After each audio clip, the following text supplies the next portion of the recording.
listening to the Narrative Podcast with Halsey Allen. The Narrative Podcast is changing the narrative one episode at a time.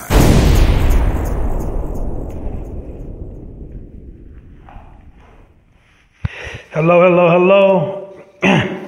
Welcome, everybody. Welcome to another edition of the Narrative Podcast. The Narrative Podcast is the home of original people peace, reciprocity, and positivity. And I am your host, Halsey Allen. Welcome to the Narrative Podcast. Welcome all my narrators. Welcome everybody on this beautiful weekend. We made it through. You know, we got over the hump day, and now into the weekend. For those that don't know, I broadcast full episodes of the Narrative Podcast every single weekend. So welcome to a full episode of the Narrative Podcast. All my narrators, they already know the demonstration. They already know what my podcast is about and what type of content to look forward to whilst I'm broadcasting.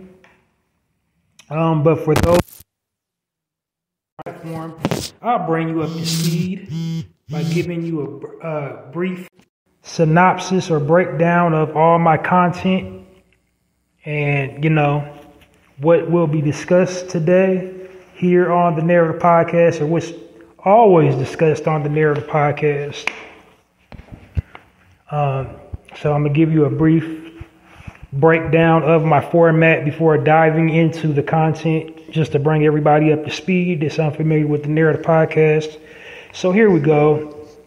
At the top, Tippy, the name, the Narrative Podcast. I named my podcast the Narrative Podcast because I don't like the false narrative that the media weaves about original people and original culture. So to answer that, what I decided to do was to create a platform where I'm playing up our people's strength instead of always, projecting them in a negative light the way the media does. The media is always intentionally misrepresenting our people, putting us in a negative light, and basically,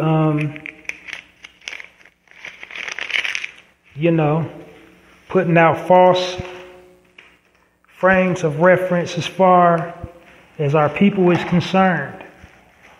So what I want to do is provide a demographic where, I'm highlighting our strengths and playing us up from the perspective of, kings and queens, gods and goddesses of the universe that we are. And there you have it.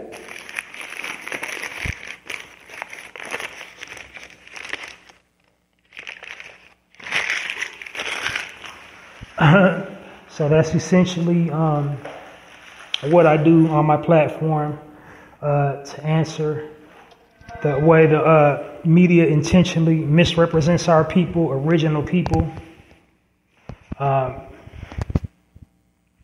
So the media intentionally misrepresents our people primarily for profit, but they also do it because they're controlled by the powers that be, and whoever controls the media controls the minds of the masses.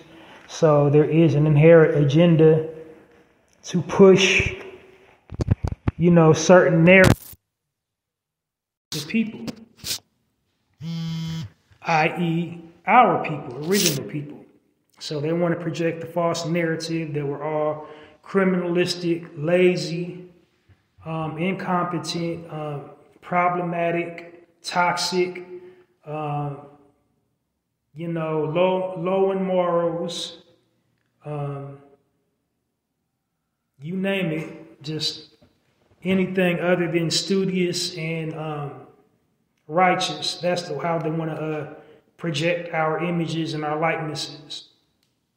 So like I said, they do it primarily for profit, but they also do it because they're controlled by the powers that be, wealthy white people And they do this as a form of psychological warfare. They do this to everybody, but they especially like doing it to us. The reason why they do it to us the most is because they fear us the most. And their biggest fear is if we, realized, stop fighting amongst each other and realize who we are, where we came from, that we would, rise up, reclaim all that they took from us and try to erase and do to them what they're currently doing to us and have done to us and are currently doing to us. But it's an ill-gotten fear because that's not the nature of who we are as a people. We don't have a history of rape. We don't have a history of forcing our beliefs and values on other people. We don't have a history of taking things that's not ours and calling it ours and, claiming false ownership of things that we don't own and placing ourselves at the head of a society. We don't have, a history of organizing systems to exclude other people in other classes and genders and preferences. We don't have a history of doing that.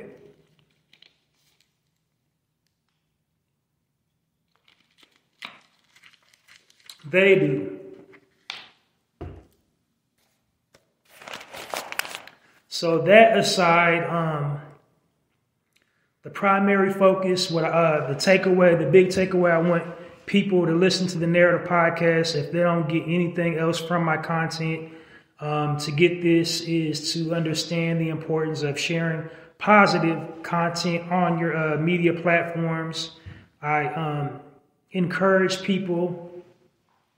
I do my best to encourage people to push and promote positivity about our people and our culture, on their digital platforms, and to,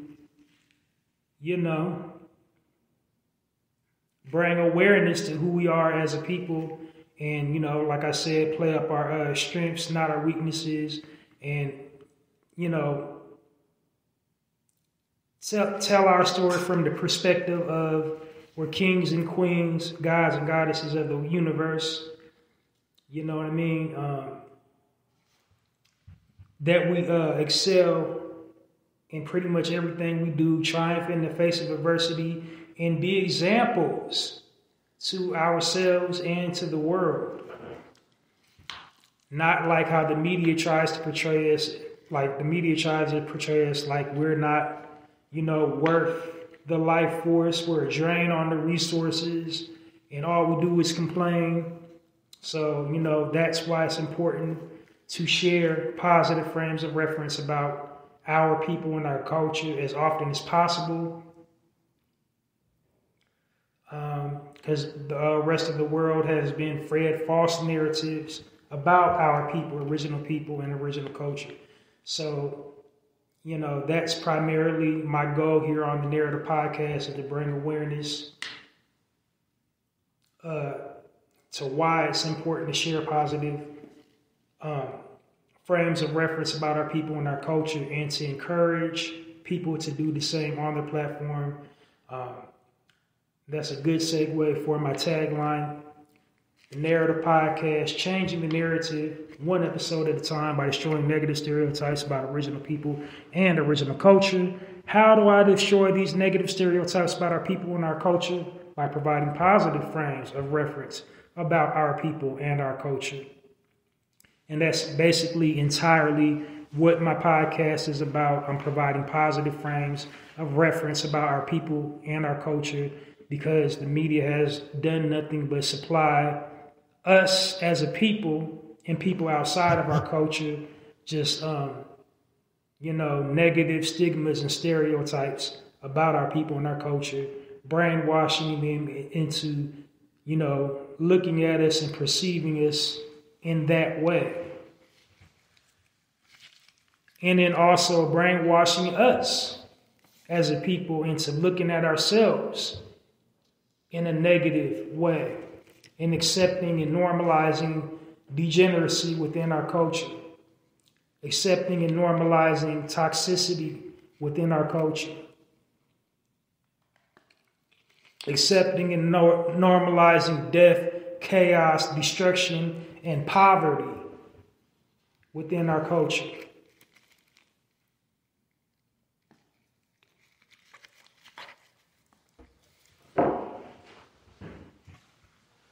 So, yeah, that's primarily what I push is, the importance of, why it's important to share positive frames of reference about our people and our culture across any, any platform that you occupy online. As a matter of fact, that's also another perfect segue to my tag or the reason why I call my listening audience my narrators. Because as I said, we're living in a digital information age. Even though the media is this, faceless corporation with an evil, wicked, diabolical agenda at the core of it, it's just business, and business is supply and demand. And the way businesses these days do business is they collect data online.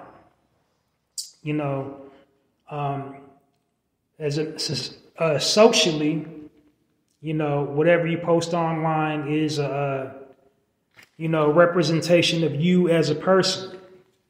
And people make up their minds about how they're going to receive you as a person based on, whatever you're posting online. They, associate you with your post, which you, as a person believe in, things that mean something to you, your views, your values systems, your hobbies, your interests, all based on, what you're posting online. People associate you by what you, post online. They associate your post as an individual person, your thought process, and everything that makes you based on what you're posting online. And businesses, they kind of just trump that, and they collect their statistical data, their research, and create content to accommodate, what they find online, what they believe that you're interested in, and, what their belief or what you like. And they'll, create content to accommodate your likes according to their data, what their data is telling them.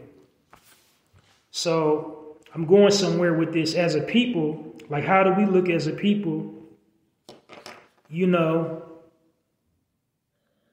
playing up these negative stereotypes and stigmas that the media places over us by regurgitating these negative stereotypes and stigmas, by posting it online, by making it seem like, we're tolerant of and accept, all forms of degeneracy, like pimp culture, whore culture, drug culture, selling and using,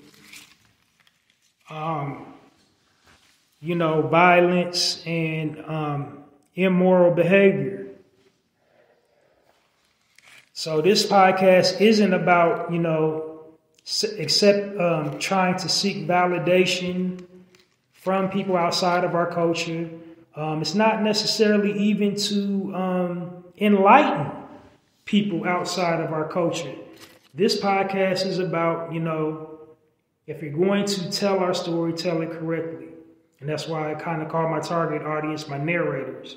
Because while we cannot control, what people outside of our culture perceive us as, how the media portrays us as, what we can control is our content, what we post online, because we're in the unique position to tell or narrate our own unique individual stories.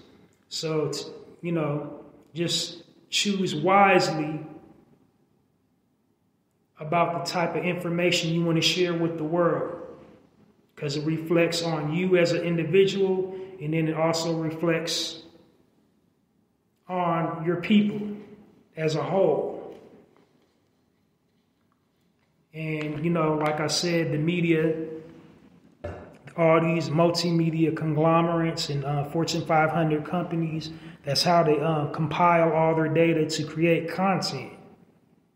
So as long as we keep on exhibiting and displaying interest in degeneracy, in lewdness, in rudeness, in crime, they'll keep on cranking out content to accommodate these interests. It makes sense because, businesses are supply and demand. So we have to, supply them with the type of content we want. And the type of content we want is the content that shows us being intelligent, being intellectual. The type of content we want is the type of content that shows we have unity within our community, that we, are about family values and have, strong family structure, morals, values, a sense of community, a sense of duty, a sense of valor, a sense of honor, a sense of dignity and decorum. We can control all that on our own platforms. It's not the end-all, be-all solution, but it is a solution. And so that's what I try to encourage people with, that broad understanding on my platform of why it's important to share positive content about our people and our culture. Also, on my platform, I refer to our people as original people versus black. The reason why I refer to our people as original people is because, it's historically accurate. And it's also all-inclusive term. So the historical accuracy part of it first, it's reflective of who we are as a people historically, because we were and are the original man of this planet, original man and woman of this planet. There's not one corner of the globe we didn't originally inhabit before anybody, especially in America, especially in any Spanish-speaking nation.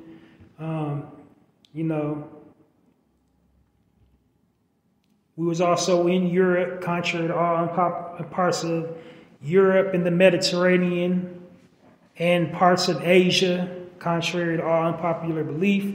We didn't get to all these places via slave boats. They keep on trying to push that false narrative that we all, descended from slavery. We was the first original indigenous everything. We was everywhere originally. We inhabited every corner of the globe originally. We already had civilizations of us thriving and living everywhere. So we didn't come from no primates. We didn't come up out of no ooze. We was already fully erect, sentient, highly intelligent, creating cities, citadels, advanced building structures, and teaching civilization how to survive. We originated religion and spirituality. Everything started with us. So that's the reason why I refer to our people as original. Another reason why I refer to our people as original, because like I said, it's an all-inclusive term. There are many different types of us believing in many different things, many different political views, spiritual views, religious views, hailing from different land masses, speaking different languages. But the one thing that we all have in common, we can all trace our original lineage back to the original point of origin for all mankind. Now, the original point of origin, that's kind of debatable because, the earth has changed like over a dozen times all since it's been formed. Like the geographical landmass of the earth has changed so many times over time. Like, the origin point has changed. Like some people believe like this is the origin point for all civilization. This thing we call the United States of America was the original, origin of all mankind and not Mother Africa or what the colonizers called Africa.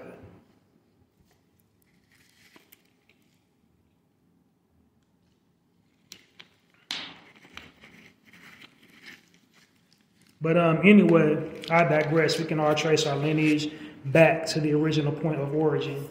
So that's why I refer to our people as original people as often as possible here on the Narrative Podcast. One other thing, this is a time-sensitive platform. I try not to exceed 1 hour on broadcasting, and the purpose of me doing that is to essentially keep the audience attentive and keep my content digestible. I'm an all-audio platform. I don't have any guests. I'm not interviewing any guests. And the quickest way to lose people, to lose the audience, is to bore them to sleep. It doesn't matter how, funny you are, how comedic you are, how interesting of a life you have led. None of that matters in the day and age we live in, as far as like keeping people's attention, because we have so many things to distract us. So keeping my broadcast short and trying not to exceed 1 hour, that will help keep you listeners, my narrators, attentive and engaged in the content that I'm presenting to you. Because when I first started podcasting, I had no idea what I wanted to talk about. I used to just talk. No rhyme, no reason, no format, no nothing. But then after a while, like on my fourth or fifth broadcast, I noticed I was just like basically ranting. So what I want to do is I want to structurize my content and, have a point to my points. And so that's exactly why I try not to exceed 1 hour. This also allows me to touch on various subject matters. So I can just like transition into, a different topic rather than just, going down rabbit holes and talking in circles and losing people and losing myself in the process. So that's why I try not to exceed 1 hour on my broadcast. Last bit of business before diving into the content today. This is a positive space. My main goal over everything is this space is supposed to, I designed this to uplift and edify my people, because we're being attacked on all sides, from all fronts, by all different groups. We don't have any allies. All we have is each other. And the last thing I want to do is contribute to our demise by, raking a brother or sister's name through the mud trampling them and, spreading gossip, spreading lies, spreading rumors. This is something I really try to not do on my platform and discourage against other people doing it. Like if you are a gossip columnist, if that's how you make your money, that's fine. But in that, I would say to all my content creators who specialize in gossip to try to inject some positivity somewhere in it, because we already know how we're perceived as a people. The last thing we want to do is give the oppressor ammunition, feed them more ammunition to, harm us. Put it out like they can't even get along with each other. Because in many instances, like a lot of the things that happen to us is where we're our own worst enemies. Meaning like we supply all the ammunition against us by dogging each other out online and talking bad about each other and sabotaging each other online. Like we're the only group of people that does that. No other group does that but us. Like you ain't never logged into the gram and seen two Asian people going back and forth, or two Italian people going back and forth, or two Irish people going back and forth. Only us. And it's like a $1 billion a year business. There's all kinds of money and incentive for us to be at odds with one another. And so on my platform, what I'm trying to do is, show that there's also on the positive, you can, secure you a bag and keep your morals and integrity intact without having to stoop to no lowbrow mess like, slandering your brother or your sister online. Like if you don't, that's the perspective where I'm coming. If you don't have something nice to say with a brother or sister online, don't get on Instagram and all these other digital platforms to just put a random thought out in the universe about a brother or sister that's negative. Just keep it to yourself. And then one last bit of information. Also, if I ever bring up a brother or sister's name, it isn't to clout chase, and it definitely isn't to say nothing negative about them. It's just really to illustrate a point that I'm trying to make. And everything I frame up, all the points that I try to frame up and put into perspective on my platform, the Narrative Podcast, is that yes, I frame everything up from the why aspect of it. It's like, yes, we have our in-house issues. Yes, we need to work on this, that, and the third. But here's why we do that. We've been programmed and conditioned to behave this way. We've been programmed and conditioned to react, respond, and interact negatively with each other by the powers that be. And here's some examples of how and why. And that'd be the only reason why I use a famous person, out of my mouth, is just to illustrate a point that I'm trying to make, not trying to, kick them when they're down or, add anything further to what they're already going to. I'm never, coming at it from a point of scrutiny.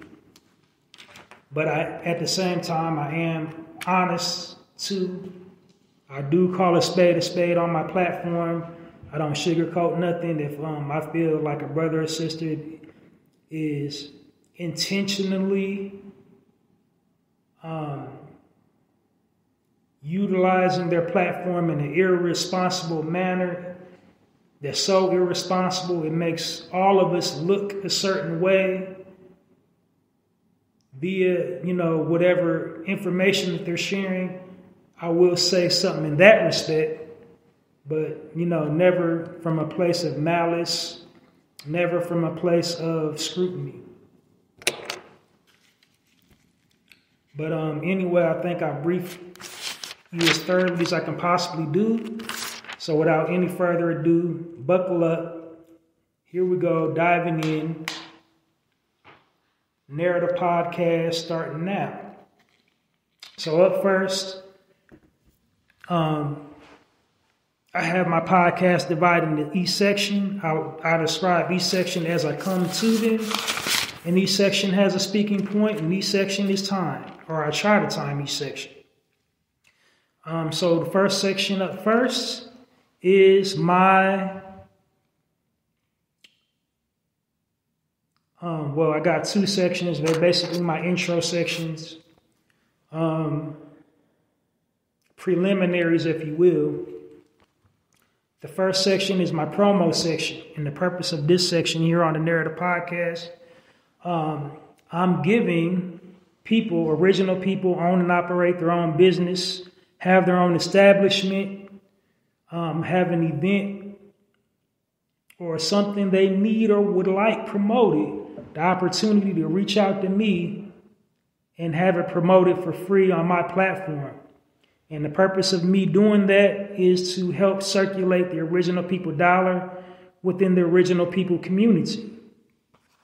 So up first, without any further ado, if you need or would like some free promotion for whatever you got going on, feel free to hit me up, Halsey Allen at passionwebmail at poeticpassion.host. In the subject bar, type promo in the body of the email. Tell me everything you want to know about whatever thing that you want promoted, and I'll promote it for you right here on my platform. And the promotion is free. And the purpose of me doing this is to help circulate the original people dollar within the original people community. Now, while we are due reparations, it's also essential that we support one another in any way we can. So meaning we have to patronize businesses that we own and operate. And then we also have to, promote existing businesses on our platforms to generate sales so we can have, finance within our community. And so this is just me doing that, an extension of doing that. So I'm going to run it back one more time before diving into the next section. If you need or want some free promotion, hit me up, Halsey Allen at passionwebmail at poeticpassion.host. Subject bar, type promo, body of the email. Tell me a little bit about yourself, business, product, or service. And I'll gladly promote it for you right here on the Narrative Podcast for 110%, absolutely free. No catch, no strings attached. Just on the strength of reach one, teach one. Networking, if you want to call it. Next section, very similar. I'm using the exact same email address I just used for the promo section. The only difference is I'm separating them through their subject bars. This section is the contest section. And what this section is about it's incentive reward / listener participation. I want to engage my listeners, because I don't have a way to directly communicate with them right now. I don't have a hotline. I'm not doing videos. So this is just a way to tap in with me and participate in my content by participating in my contest topic. And the name of the contest that I'm running for this podcast is called the Chew on This contest. I call it the Chew on This contest because the prize that I'm giving away for entering it is a bulk supply of your favorite snack food item. And the entry is 110% free. So,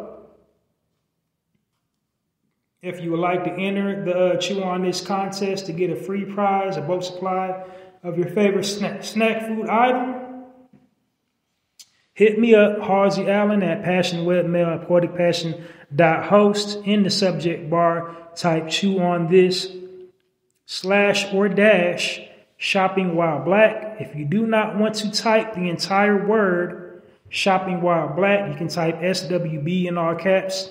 And in the body of the email, make sure to include, I guess I forgot, jumped ahead of myself. The contest topic is share your most recent shopping while black experience. So now that you know the contest topic, hit me up at passionwebmail at poeticpassion.host. Subject bar, chew on this /or shopping while black. If you don't want to type the entire word shopping while black, type SWB in all caps. And in the body of the email, make sure to include your mailing address so I know where to send your prize. Your most recent shopping while black experience. And then also tell me what you want as a prize. Tell me your favorite snack food item, and I will provide a bulk supply of it to you simply for entering the contest. Not charging no money. It's coming all out of my pocket. I got sponsors and everything on the way. I'm developing this platform. This platform is in, constant development. Like I keep leveling up with every broadcast. So, I'm winking at sponsors. I'm winking at endorsements. I got all that in motion. But for right now, everything is coming out of my own pocket. So to get in on that goodness, I'll run it back one more time before diving into the next section. The contest section here on the Narrator podcast. To enter the Chew on This contest, hit me up, Halsey Allen at passionwebmail at poeticpassion.host. Subject bar, type chew on this /or shopping while black or SWB in all caps. Body of the email, make sure to include your mailing address, your most recent shopping while black experience that you experienced while shopping, and then what type of snack you want as your prize. And I'll provide a bulk supply of it for entering the Chew on This contest. So that's it, and that's all. Very simplistic, very self-explanatory. You have nothing to lose, only something to gain. Enter the Narrator podcast Chew on This contest. Now up next is the glue of my podcast. It's staying true to my mission statement for the Narrator podcast, which is to provide positive frames of reference about original people and original culture. So this section of my podcast is like the anchor for that. This section is called the highlight section. And in this section, what I'm doing is I'm highlighting existing businesses that's owned and operated by original people. And the purpose of me doing that, I'm providing the positive frame of reference to the listeners of entrepreneurialism, doing for self. And the reason why I'm doing that is because we don't have a lot of frames of reference about entrepreneurs. The very few frames of reference that we have about entrepreneurs are all negative. They come in the form of reality television. And on these reality television shows, or I rephrase it, scripted reality television shows. On these scripted reality television shows, the producers intentionally depict the participants of these shows in a negative light. And the participants of these shows, the cast of these shows, are brothers and sisters earning, 6 figures or better, having multiple businesses and side businesses under their umbrella, managing and organizing multiple things under their umbrella. But the way the producers on these types of shows frame it up, they don't show us any of that. All they show us is, the degeneracy, toxicity, drama, and, negativity. They just show us getting drunk on camera, fighting on camera, having sex, engaging in drugs on camera, backstabbing and betraying each other on camera, lying on each other on camera. So that's all they show us. So it's all the negative. So I want to, remedy that and just give my listeners overview of an entrepreneur's journey into, owning their own business. Because as I said, we've been programmed and conditioned by the powers that be, by these media monster machines to just consistently see and hear negative news, negative information. And they basically only show us on the losing end, not the reciprocating end of, reciprocity. So my goal here is basically to walk you through an entrepreneur's journey, tell the listeners how they started their own business, everything they encountered along their journey, and, why their brand is flourishing, basically. The types of businesses that I highlight, the criteria that I use to pick businesses to highlight in the highlight section are as followed. They're owned and operated by original people. So they hire their own. They do some type of community outreach or community activism. They give back to the community in some capacity, such as, job training, some type of vocational training, giving back to the disenfranchised, the youth, the needy, donating product to people that need food or whatever, just something positive. So they do something positive. They employ their own. Also, the proprietors of these businesses, they came through the mud. They didn't necessarily have the educational background, the financial means in which to start a business, or had prior experience in the field of business that they started. They were just regular people that, wanted to start a business. Also, in addition to that, they align up with my theme, and my current theme is the season of winter. So yeah, they hire their own. Many of them are family owned and operated. So I'm giving you, the listener, the positive frame of reference about generational wealth in that scenario.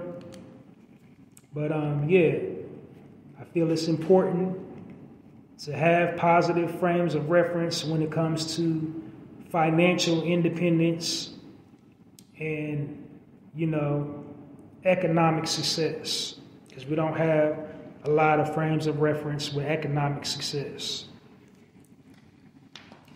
So without any further ado, jumping into the main section on the Narrative Podcast, the highlight section. So like I said, it is the season of winter, and we do a whole lot of things in the winter. whole lot of traditions, whole lot of, rituals and seasonal type of things we participate in. And of course, like, I don't even think it needs to be a season. One thing we always do is eat, especially around this time of year. So we do give a whole lot of edible gifts. We have people over our houses, lay stuff out to feed them or whatever. And one of the common snack food items around this season is chocolate. As a matter of fact, today is December 16th, which marks National Chocolate Covered Everything Day. Yes, Google it. It's actually National Chocolate Everything Covered Day. It's an actual thing. So the businesses I will be highlighting today here on the highlight section of the Narrator Podcast are businesses that specializes in chocolate covered items. So my very first business that I'll be highlighting today here on the Narrator Podcast is a business called Dip Sweets. Now, one disclaimer about, the highlight section on the Narrator Podcast. I try to provide listeners with, a breakdown of the business owner, how their brand came to be, their entire journey. But sometimes that information just isn't available online. So more likely than not, usually when I don't find the owner's information, a proprietor, a brother or sister that owns their own business, they don't do it by design. It's intentionally done. It's because they don't want everybody all up in their business about their business. Because unfortunately, people do be hating. So, and I said all that to say I couldn't find the name of the person that started this business. I couldn't find any information on them. I did reach out to them. If they respond back to me, I will share their information on my next broadcast of the Narrator Podcast if they respond back to me. But the first business I'll be highlighting today here on the Narrator Podcast in the highlight section is Dip Sweets. Dip Sweets in the meta tags it says it is black owned. It's a black owned business in Cincinnati, Ohio. It doesn't say the owner's names. I guess I went over that, but they specialize in, of course, dipped sweets. So anything you can dunk in chocolate, you will find at dipsweets.com. They got pretzels, they have strawberries, they have pies, cookies, cakes, any type of dessert you can think of, they sell at that establishment dipped in chocolate. Anything you can dip in chocolate, they dip it in chocolate. So to find out more about what they offer, go to www.mydippedsweets.com. If you have information or if you have any questions, about, more specifically what they offer, prices, anything you want to know about that company, you can direct all your questions to dipsweets@gmail.com. The telephone number is 513-687-3690. The physical address is 1719 Elm Street, Cincinnati, Ohio, 4502. And once again, the name is Dip Sweet. I would shout out the owner, but I could not find the information. But Join me in giving the Narrative Podcast round of applause to Dip Sweets for being a Black-owned business.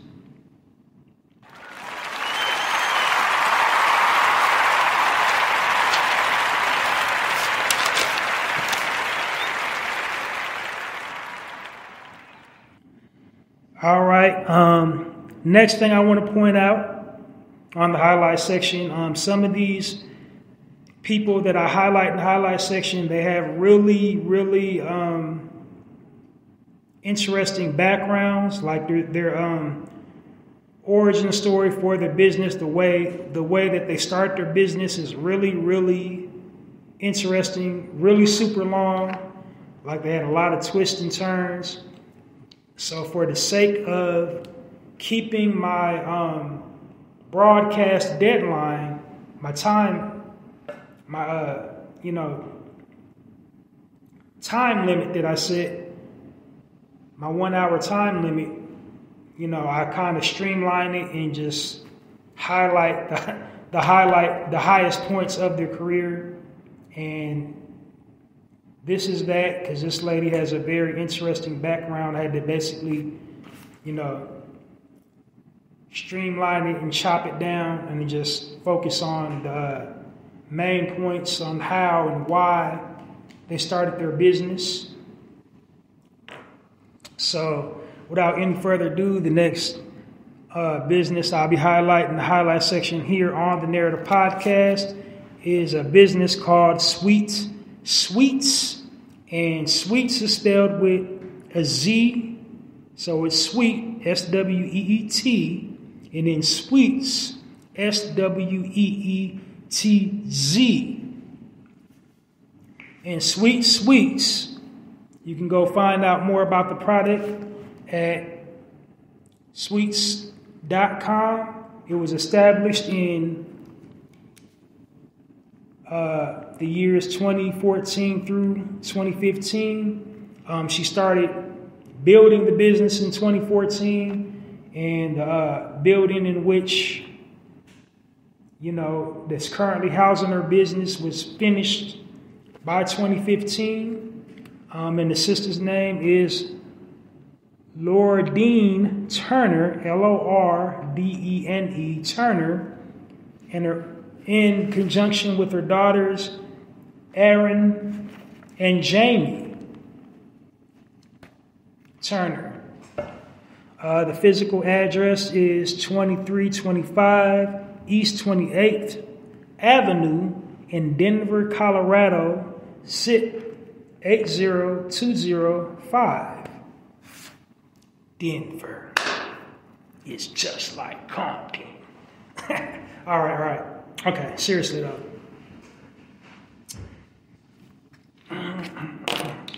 So her story started out, she essentially was an orphan. She was adopted, and her stepfather that was raising her had given her the name Sweets. She was raised with 9 kids total. The article didn't say, what order she was, like was she 4th, 5th, I don't know, like, how old she was. But essentially she got named by her stepfather Sweets because she enjoyed sweets. But he named all his foster children because there was 9 of them and he couldn't remember the name. So basically he just came up with a nickname that suited their personality types. I don't know if any of you guys came up, watching the animated cartoon, The Smurfs. Kind of something similar to that, So, the thing that made her stick out in his mind was the fact she enjoyed his sweets. So he nicknamed her Sweets. And that's where she got her name from. Later on in life, she got experience selling candy. She was selling candy for a nonprofit. She got to keep a portion of the profits, but essentially it was, to teach children, like many of these nonprofits, teach them interpersonal soft skills and introduce them into, how the quote unquote real world works. She got experience doing that, selling chocolate covered strawberries and chocolate covered rods. Chocolate covered pretzel rods, excuse me. And that always stuck out to her mind as something she always wanted to do. It's she wanted to continue to sell candy and teach other children. The joy she experienced and the learning, the things that she learned selling candy. She wanted to provide, a job and, also some camaraderie, make friends, and have a place to hang out for the children. So, also it says in her bio, she grew up in the Skyline area. She went to church in high school, so she had an affinity for the Skyline area of Colorado. And her mission statement is basically to upkeep the Skyline area of that area of Colorado, and make a haven for young people and people to have families as a place to hang out and enjoy each other's company. So that's why she opened that business. She sells a plethora of desserts, ice cream, and baked goods as well. But her mainstays is she specializes in chocolate covered pretzel rods and chocolate covered strawberries. But in addition to that, here's the giving back part of her journey.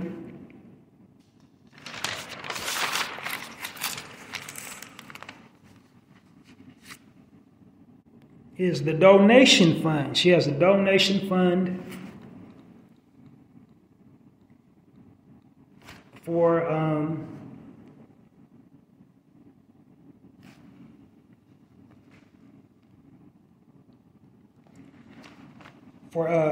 excuse me, got lost in my notes. She has a donation fund for families and children of the Skyline area, and which the proceeds from this fund will go to is staffing, training. She's going to provide the youth with vocational skills, interpersonal soft skills, and utilize that space in the Skyline area for families to, meet up and engage in family activities, as well as nonprofit organizations if they ever want to use that space for anything. They also have a community blog where they post weekly events and activities for the Skyline residents. So this week, they're running a special for the color purple. Apparently, they've partnered up with Warner Brothers Studios. They're going to be giving away tickets to see the color 2023 release of the 1980s classic, the remake, The Color Purple.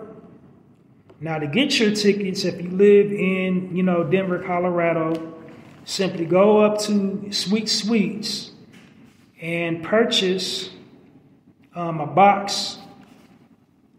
sweet box for two.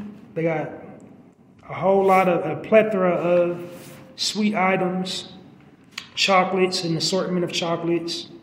I guess big enough for two people to share, and you'll get 2 free complimentary tickets to see the new release of the Color Purple. And so that's it, and that's all. Oh, it's called a two-piece or two-person dessert box. That's what it's called, a dessert box. So you're going to get some pie, you're going to get some cake, you're going to get some candy bars, some chocolate-covered pretzels and chocolate-covered strawberries. But you're going to get a whole lot. I don't know the prices. You have to go online and check that out. But that's just kind of how she gives back to the community. It's family owned and operated, so there's generational wealth. She's going to leave the establishment to her daughters. And in turn, when they have children, they're going to leave it with their children. So it's going to thrive. It's going to continue to grow. So if you patronize establishments like that, you're essentially, patronizing us as a people. So go out and support Sweets in Denver, Colorado, and give it up for our sister Lorene Turner and her daughters Aaron and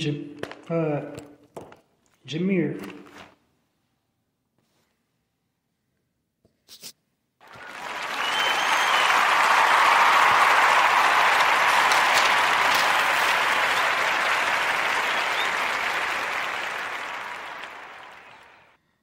All right, last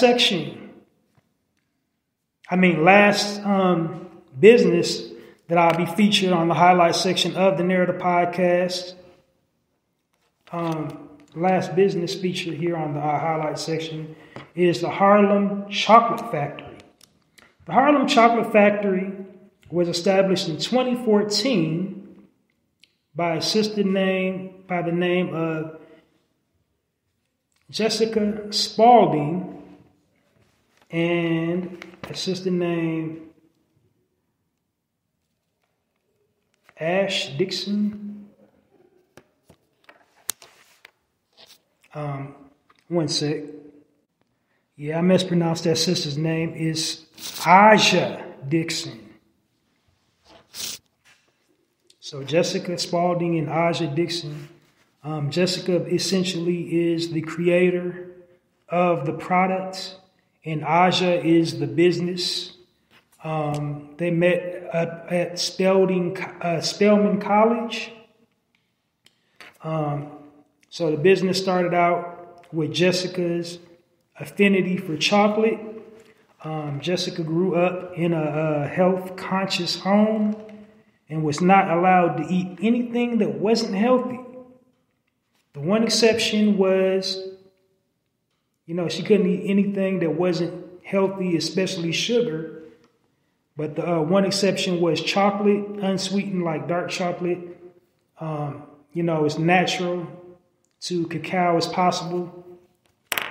So that was the exception, and she had an affinity for that. Of course, like all children love candy, but she really enjoyed chocolate. It was a treat for her. So, when you go to her website, the way she goes on about the chocolate, you can see her adulation as she's describing, how she loves chocolate. But, essentially, she's the brainchild behind the chocolate.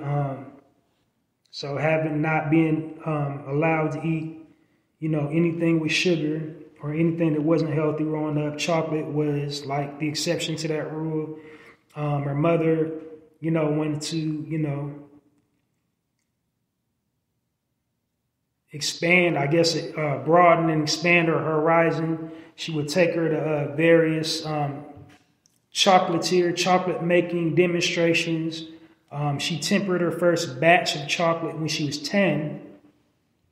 And that kind of resonated with her. And then she always just had it in the back of her mind, I want to make chocolate growing up. And she went to college, studied, culinary arts and whatever, and acquired the knowledge that way and teamed up with her sorority sister to make it happen on the business side of it. So business-wise,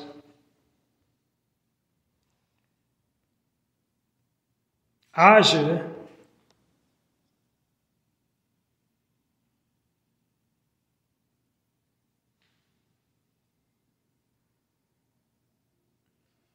her track to all this. Her parents, she got exposed to entrepreneurialism at an early age. Both of her parents owned their own businesses and, pushed her to be a business owner, groomed her to be a business owner.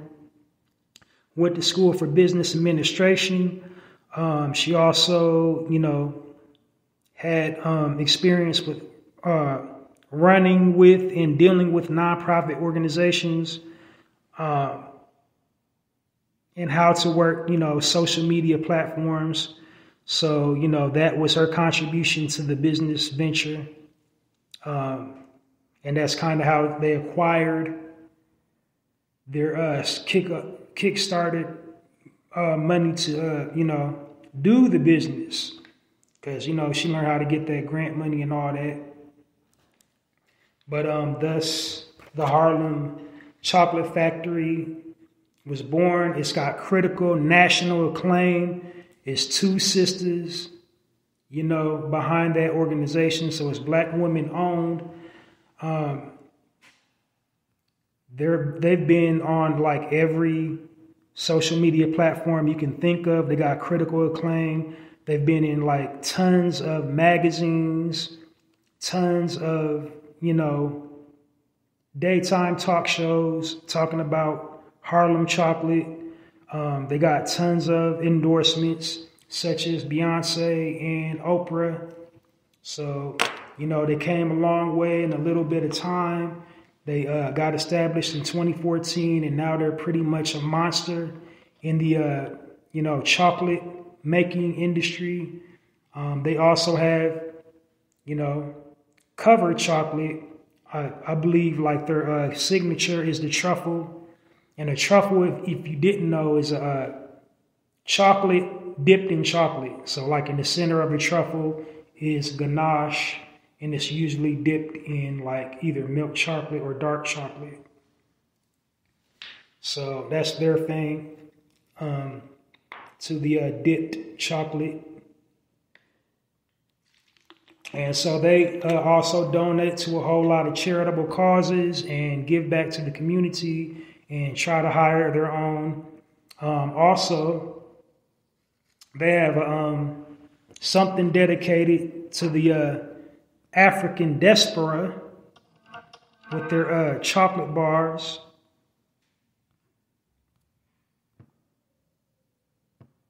One sec.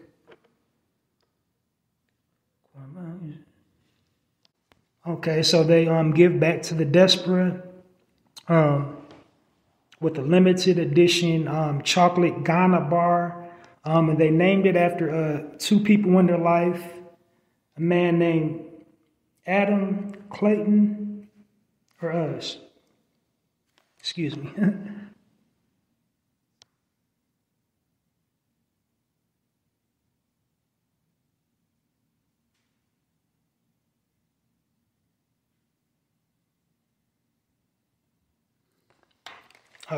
Two people from the diaspora, or one person for the diaspora, was a man. Sorry, y'all, lost in my notes. Tiffany and Rashad. So Tiffany is from the States. Rashad is from Ghana. And, the chocolate bars are homage to their union. And they donate a proceed of their, profit to the diaspora. And it's called the Golden Ghana Bar. And it's made with cacao from that region, as well as other premium ingredients. They also have merch on their website as well, t-shirts and stuff. But like I said, the truffles are their mainstay. They look absolutely delicious. Now, I'm not a chocolate person because I don't eat dairy. But yeah, if you are a chocolate person, it looks like it's that business. Now, their prices are not cheap, so you got to pay for quality. It's handcrafted. She's passionate about what she does. They're giving back to the community. They're helping a cause for the global good, and they're helping us in the process, as well as pursuing something that she's passionate about, which is the making of chocolates. So I think I already gave you guys the address, or the email address, harlemchocolatefactory.com.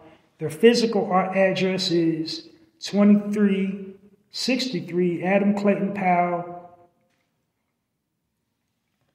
Boulevard, New York, 10030. They're open also located between 138th and 139th.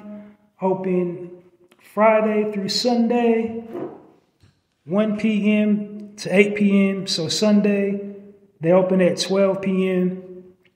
or open at 12 p.m. and close at 4 p.m. So go check that out, either physically or online, but make sure you support Harlem Chocolate Factory and those two sisters, Jessica and Aja. Join me into giving a warm Narrative Podcast round of applause for both of those sisters and their accomplishments and contributions to, the chocolate industry.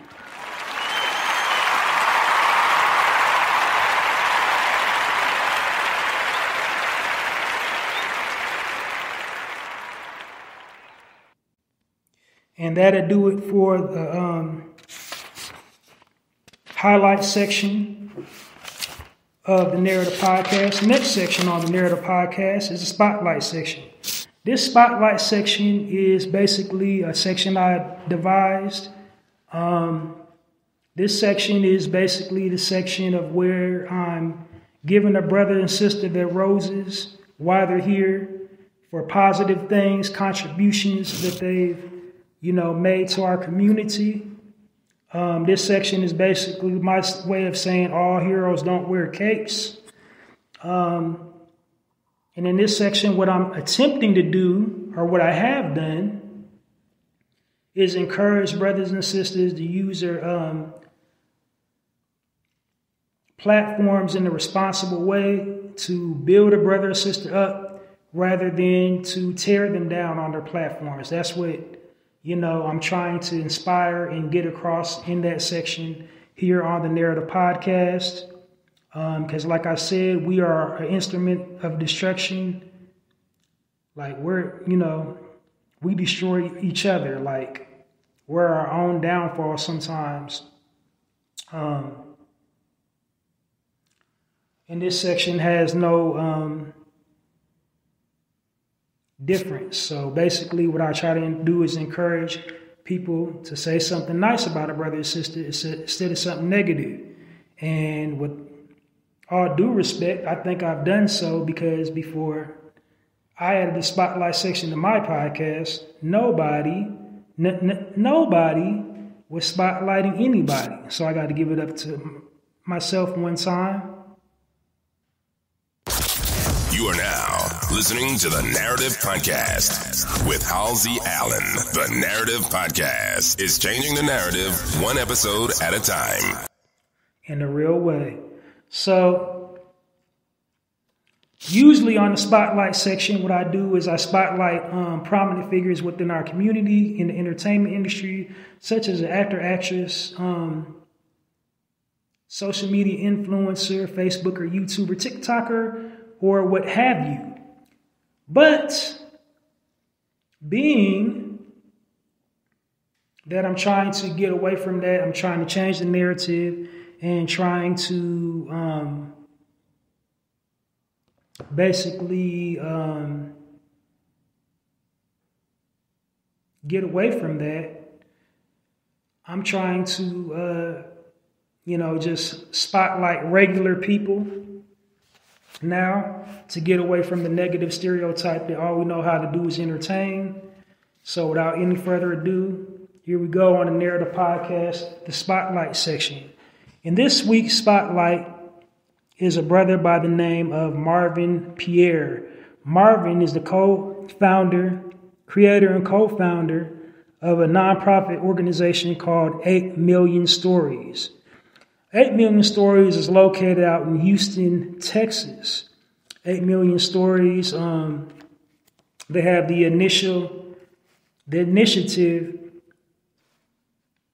of reaching out to Promise Youth through education and personal development. I personally like that they say Promise, because one thing I forgot to say, I believe in the power of words here on the Narrative Podcast, and at risk, that's something negative and destructive in its own right. So when you're saying at risk, essentially, that's a death sentence. So, I'm glad that they thought that far ahead, that there was that,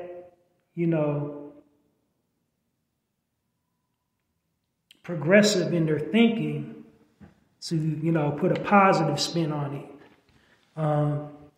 Marvin is originally from New York City. He was previously an educator. And like I said, I'm giving you the streamlined version of his story. He worked several jobs educating youth. So one day when he found himself in Texas, in between jobs. So to keep himself busy, he would go to the school, mentor some kids. And what he found out was the learning disconnect. And so thus he started 8 Million Stories. Now, I don't know why he calls it 8 Million Stories, but 8 Million Stories has, several programs for the youth, such as the MS Ed Tutor, which is basically a tutoring program for the youth between 6 to 14. It teaches them interpersonal soft skills, and as well as, how to fill out job applications and how to be presentable when interviewing for a job, how to become employable, how to nail that first job. Then the next one is the REACH program. That's basically like for older students, young adults from 16 to 24. That's actual vocational skills training program. And this is like they're teaching, their sponsors are people in IT, and they're teaching coding and other tech skills and heavily in demand skills. And they're also teaching interpersonal soft skills, teamwork, and they give the students that participate in the program, like, a paid internship. Like most internships is you study under them for free, but this is more of a vocational thing. So they're actually getting a paycheck. They also give them, they help them with transportation. They give them free like bus tokens, and they also give them vouchers for like clothes, like vouchers to go buy interview clothes and whatnot. So it's a dope program. So go check that out at, there's two email addresses. One is 8millionstories.org. And on the 8millionstories.org, that actually has a picture of Marvin on it. And then there's 8millionstories.com. So check either one of those out. So join me in giving this brother a warm narrative podcast round of applause for his contribution to saving our youth. So let's clap it up for the brother Marvin Perry.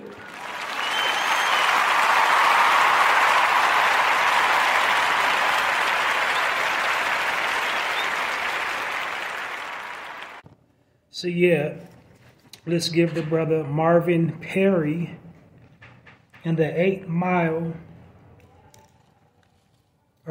million stories program, a warm narrative podcast. Round of applause.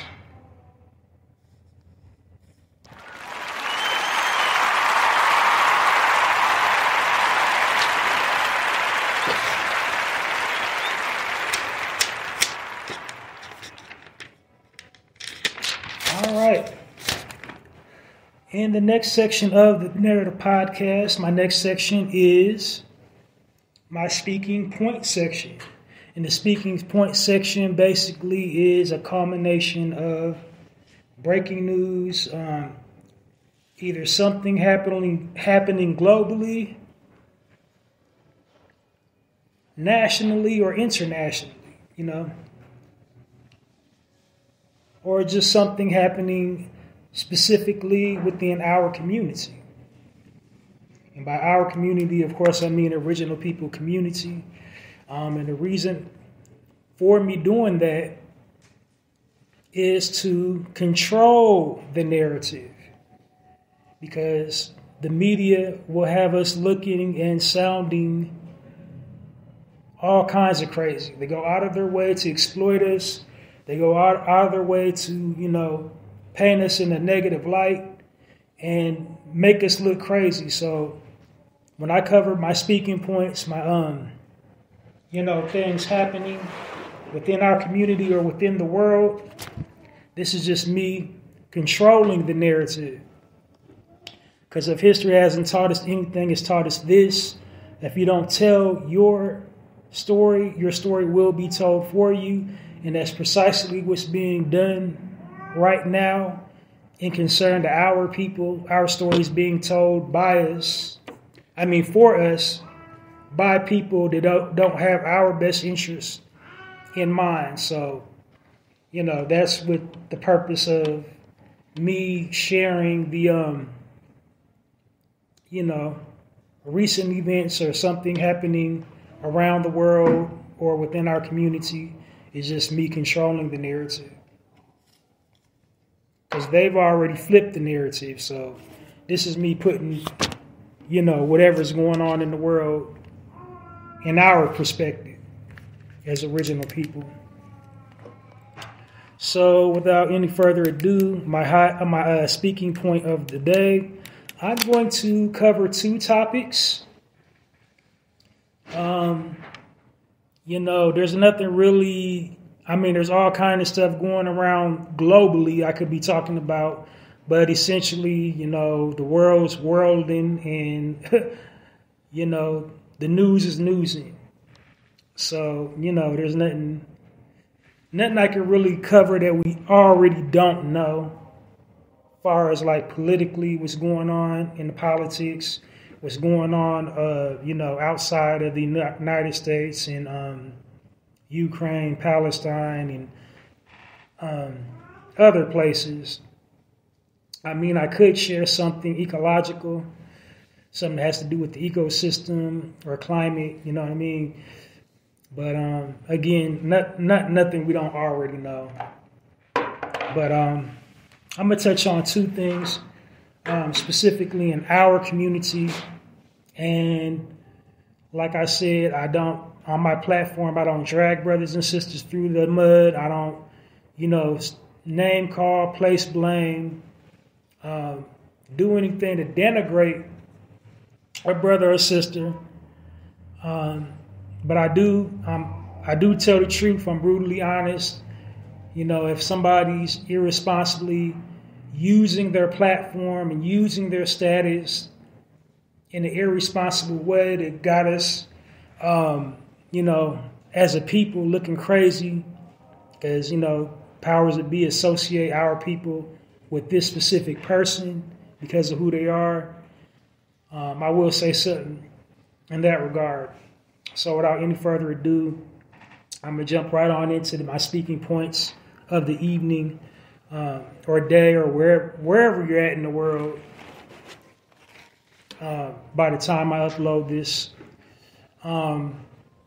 Some things going on within our community. I'll have to talk about our to people within our community. The perspective I'm going to be unpacking, what they're going through is the perspective of sensationalism. There's a whole lot of what we're going through, or what they're going through, is, due to sensationalism, due to the powers that be, due to the media making it so profitable, so profitably tangible to, spread gossip, spread rumors, and also to recycle and distribute trauma, because that's precisely the media presence in our world. They're just basically playing up negative stereotypes and stigmas, and essentially recycling and distributing our trauma, our pain, and the trauma and the pain that they have inflicted on us for years due to spreading their propaganda about our people. But anyway, that's the perspective I'm going to be unpacking these two topics. So first up, it's no secret. This topic isn't, going nowhere no time soon. I've briefly covered it, but it's not going nowhere no time soon. So we got to address the first elephant in the room. Our brother, regardless of what you think about him right now, he's still our brother. Sean Combs, Puffy, P. Diddy, whatever moniker. I think the last name change, he changed his name to Love. That was his last moniker, but, Puffy. So what's going on is a young lady, R&B singer Cassie, she basically has made allegations that Puffy, essentially made her a sex slave and sex trafficked her, drugged her, and did despicable things, made her do despicable things, and kept her quiet for years about it by using his influence and affluence within the industry. And so that's wicked, horrible, diabolical, all that. Anybody that has a position of authority, has wealth, and misuses their power and authority in an egregious way, in a way that hurts somebody, or they go out of their way to use their resources to, make somebody's life a living hell, or make them uncomfortable, feel bad about themselves, block opportunities for them. They're reprehensible, and eventually they're going to get their comeuppance, because you cannot escape vibration. You can't escape karma, the universe, God, whatever you want to call it. You can't escape that. When you think you've gotten away with something by doing something bad to somebody, it's eventually going to come back on you tenfold. You're going to get dealt back every single blow you launched against somebody else, every foul word that you've ever spoken on somebody, every rotten thing that you've ever done to somebody, intentionally done to somebody, knowing it's going to cause them harm or discomfort in any way, is going to come back on you. So not saying what he's going through isn't an end result of his own actions, I don't know. To me, it's all allegations until a court of law says he's guilty. So I guess the disclaimer in that, just because you get found not guilty, it doesn't necessarily mean you didn't do it. It's just through the preponderance of evidence, the way the law works, they have no choice but to say you didn't do it. But what's happening with Puffy is basically a mountain, an avalanche, if you will, of like Me Too. So now more and more people is coming forward saying, he did X, Y, and Z to me. I kept quiet for all these years because he was using his wealth and affluence to, keep me quiet, paying people to, turn against me. So yeah, he was just basically,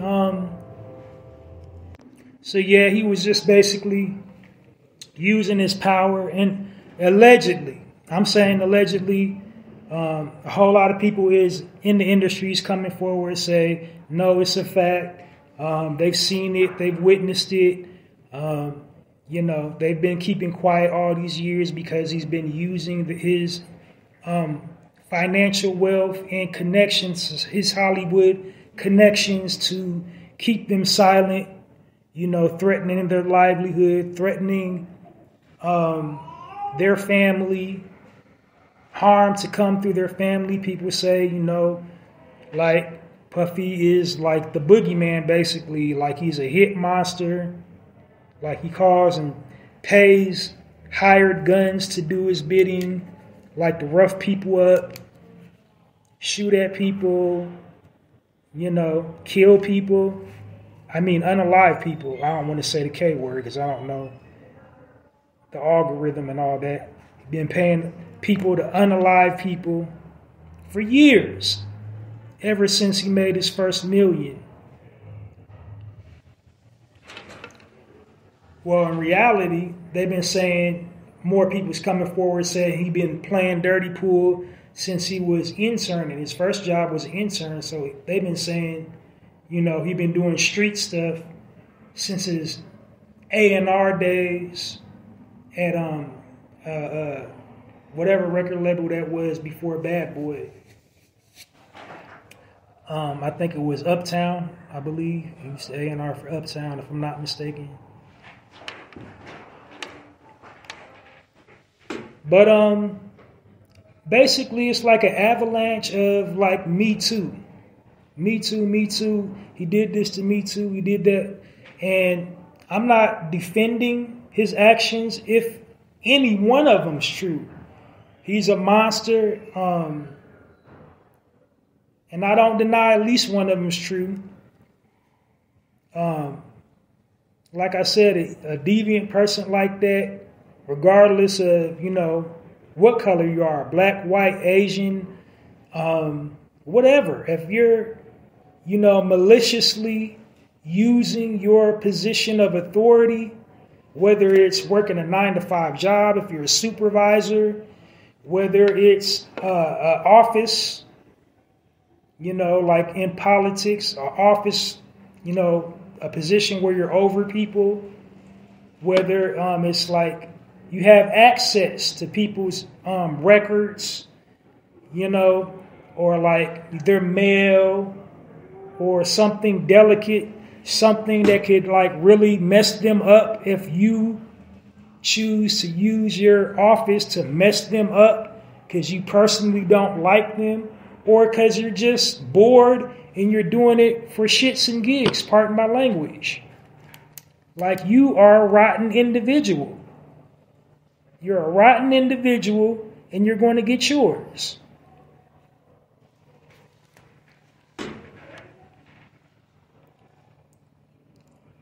People like that are going to get their comeuppance eventually one day. Now, I'm not saying that's the case in his case, because he's in the entertainment industry, and we know how fickle the entertainment industry is. 1 week they love you, 1 week they hate you. And we've seen it in all genres of entertainment, sports, acting, comedians. We've seen everybody famous, have their moment where they're skyrocketing, where like every week is something positive. They're breaking their record. They're doing this. They're doing that. And then the next week, they offend everybody. Everybody hates them. So, he's no exception to the rule. Like, he's in that industry. A couple of things that bother me about his particular case. far as our sister Cassie is concerned.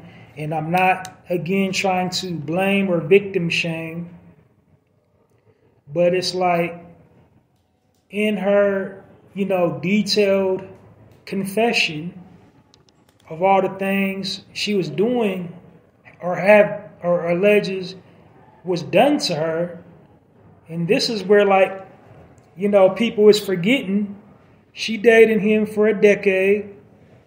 And at one point, these outlandish, freaky, debaucherous sexcapades, she wasn't an underage minor. She was a consenting adult. And at some point, she was with it. Because she said in her own words that every once in a blue moon, he would allow her to pick the male prostitutes that she thought was physically attractive, that she found physically attractive. So in a sense, she was with it at one point in time. Then something happened, and now all of a sudden, you're the victim, and he's this evil, diabolical monster. And so again, I'm not taking nobody's side. I'm neutral in it. It's just the way, how it plays out in the eyes of the media. We know anybody that's ever been in a relationship knows it takes two people in the relationship. So if you ever talk to somebody and they squarely place everything bad that happened in their life when they coming out of a tumultuous relationship, you gotta, as a person, question that. If a person's just putting every single bad thing on this one person in the relationship, and they don't say what their role was in it, that makes me look at people, that makes me side-eye people if they're going to just blame every bad thing in the relationship on that one person. They didn't have nothing to do with it. It was entirely that person. It was entirely that person that did them dirty and did them harm and caused them mental duress.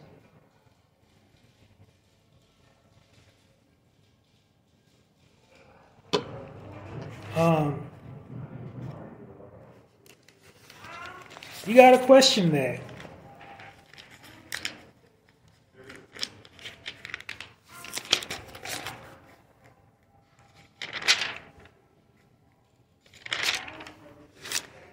Next, in the whole compass of that situation is how that plays out for us as a people. Because once stated, I briefly covered it when I talked about it. It doesn't seem it is a market for us kicking dirt on each other.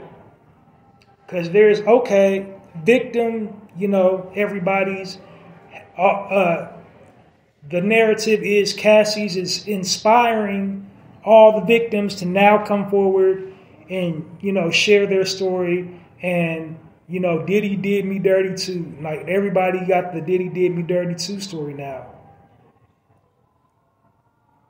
And once again, I do understand him using his power and affluence to deter people from sharing their accounts, putting the pressure on them to keep them quiet. I get that. Because, being righteous, or trying to be at least a decent person, being a, air quotes, stand-up guy or a stand-up moral, or as we say in our hood, being solid or standing on business. It's okay, I'm going to stand on whatever I represent.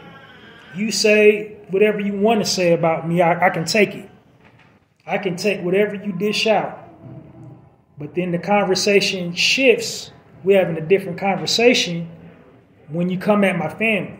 when you come after my family and my loved ones, then I got to kind of fall back and let you have it because they didn't sign up for it. So whatever we got going on is between me and you. When you bring my family and my loved ones into it, then I got to kind of, double down and, as the old saying goes, take one for the team. Because they didn't sign up for it. So I get that. I get why so many people stayed silent because they wasn't, thinking about themselves. They was trying to protect loved ones and people that didn't have nothing to do with, whatever he had going on. But, another thing that troubles me is just how, easy it is for us to turn on each other. How easy it is for us not to keep our in-house issues in-house. So, on the one hand, it does deserve, to be talked about. Like the victims, they need their closure. They need to get it off their chest, out of their system, expose him for what he is and what he did to, get some healing from the things that he did and paid to have done to them. For the pain that he inflicted and the mental duress he put them through. Allegedly. Because like I said, it's not official until he actually gets found guilty in the court of law. But I don't doubt at least more than a handful of people are telling the truth. And here's where I kind of feel sorry for him is because him being an original man, we know when he gets found guilty, he's not going to get the same sentence that these crimes warrant as, say, someone who wasn't black. So we know this. And what I'm saying is it's in slave times, for the few of us that descended from slaves, well, even the ones that didn't, we still got put on the plantation because, historically, the majority of us was already here. They just called us black and put us on plantations. But the majority of us was, indigenously already located here in America. But anyway, said all that to say, in slave times, they had, that was codified. So even if they didn't like another slave, they would never betray another slave to the master. So the master would whip them. Mostly. Now the house Negroes, they wasn't on that code, but the majority of the slaves, they had that mentality. No matter how much I dislike you, I would never, ever, tell on you and, let you be subjected to the master's whip.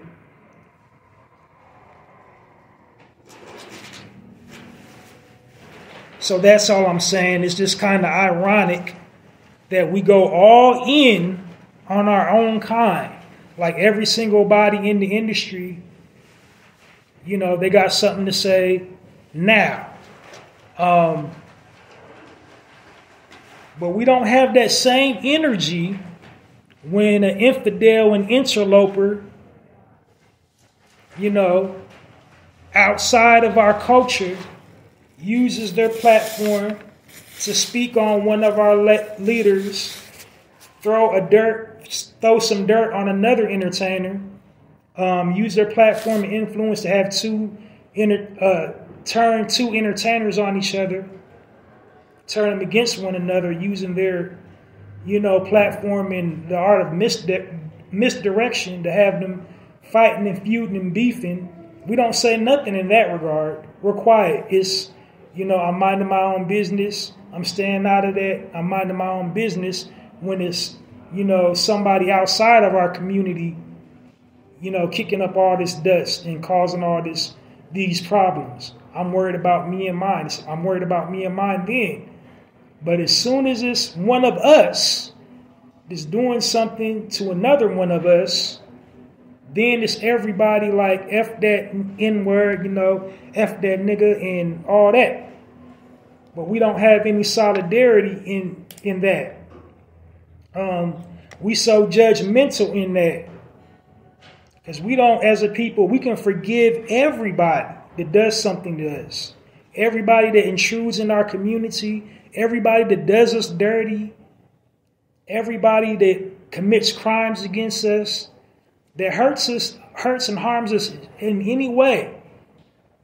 Through systemic programming and conditioning and religion, we say, okay, we forgive them. We turn the other cheek. We forgive them. But with ourselves, we don't have any forgiving in our bodies. We don't have a forgiving bone in our bodies when it comes to us as a people. We can forgive everybody, but we can't forgive each other. And I ain't lying. Because like if a brother, does something like I've seen this happen, like be in a public place and they'll fight another brother over a chair that don't belong to you, a seat. Like it ain't your seat, but like if you feel another brother was in your seat, you'll try to fight him over this seat. No forgiving. Don't even give them the opportunity to say, my bad. I didn't know this was your seat. It's action station. Get out of my seat. He's trying to play me. I ain't no sucker. But we sit up there and let all these other people outside of our culture play us time and time again. And we don't say nothing. Like they try to dig up dirt on our greatest leaders.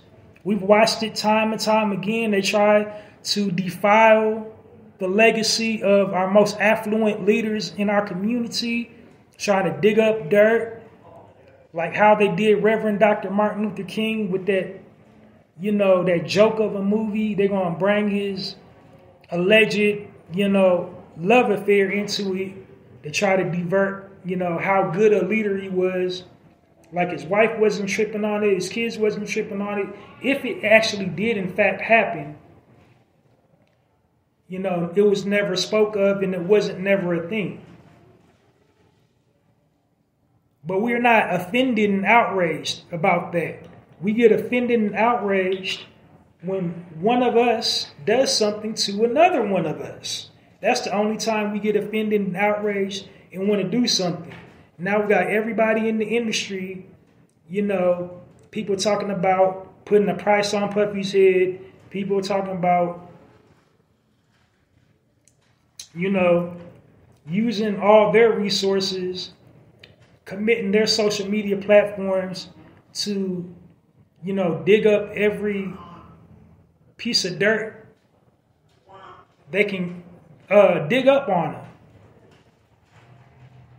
But we don't have that same energy for these culture vultures that interlope within our culture and try to turn us against each other, talk badly about our leaders, paint us in a negative light, use their platforms to make us look degenerate. We can't stand in solidarity against, unjust laws and unjust policies. We can't get on code for that. We can't get on code for, getting property and land and tangibles we're supposed to have, but we can get on code to, bring another brother down. Like, we got into the habit, programmed and conditioned to, kick somebody while they're down. Now, some people call it the crab in the bucket syndrome. But if you ever followed the late brother Baba Dick Gregory, he broke down the crab in the bucket syndrome. He said, no, that's a false term. I'm not going to quote him word for word, but essentially he said, people use that in the wrong way because the crabs don't pull the other crabs down. It's the water that makes them do that. And we sound foolish saying crabs in the bucket mentality to stop the progression of another brother or sister. The term we should be using more is the shark, expression. Because we do have the mentality of a shark. And if you know anything about sharks, a wounded, like they swim in schools, but if one becomes injured or wounded, the entire pack will turn on the wounded shark and devour that shark. Like if it's shark, sheds blood, the other sharks smell that blood that one shark spilled, and they'll turn and they'll unalive the other shark. So that's the mentality we have as a people. We have that shark mentality. We turn on each other. We kick people while they're down. Like I've heard a lot of people come forward and cast aspersions about Puffy, all the things he's done. But, one of the realest one I've heard comes from the most mocked people that he discovered. And it's a guy named Dylon. I forget what season of Making the Band that he was on, but Dylon from Making the Band, he released an audio clip. I believe it was on Instagram, or I might have been Twitter, one of those social media platforms, where he said, it's funny to me, like I was actually into it with Puff. I was over there, he outcasted me, I was over on death row. I done got in fire wars with Puffy, like, I was like shooting, like he was sending people to unalive me and I was shooting back. And I never said nothing. I kept it quiet for years, just keeping it, as they say, keeping it gangster. But what I don't do, like I had my disagreement with, he was a monster in the industry when he was at his height. I didn't wait till his downfall to kick him while he's down. And that's what a lot of people coming forward is doing. They're kicking the brother while he's down. Because it's like the Me Too thing is excessive, is what I'm saying. It's excessive with these unforgiving, unrelenting stories people are coming up with, whether they're true or whether they're not true. And again, I'm not, trying to marginalize nobody's pain. If he did do those wicked, disgusting, diabolical things to him, such as halting their career or threatening to, have somebody in their family, have somebody, a loved one, done something to, like threatening people like that. If you don't go along with his agenda, he'll threaten your loved ones or whatever, or try to ruin your career if you don't go along with what he says go along with, But he said, like, that was interesting to me. He said he didn't try to kick Puffy while he's down. And a whole lot of people, that's what they're doing now, is kicking him while he's down. Like, he's already down. If he's convicted, he's going to do a buttload of time. So why we just keep on just relentlessly stomping him out as a community? As a community, like we're stomping him out. Like he's already on the ground bleeding, and we wouldn't just stomp him out until he dies, basically. Or stomp him out till he's unalived.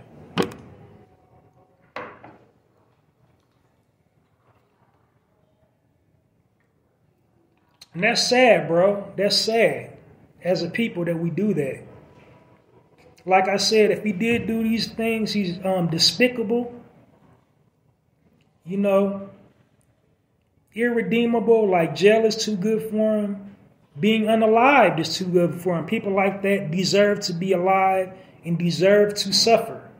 They use their money, they use their office, their authority over people, their information that they have about people, their classified information that they have about people.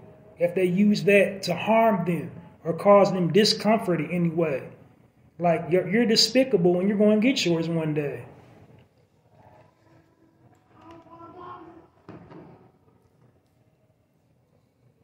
But as a community, like, we don't need to be stomping him out. He's already getting it. Like, all these stories, I feel, in my opinion, is excessive. And we always do that to each other.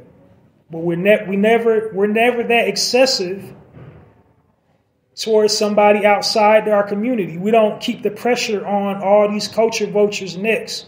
We keep on going on their platforms. We keep on letting them live. We keep on letting them breathe.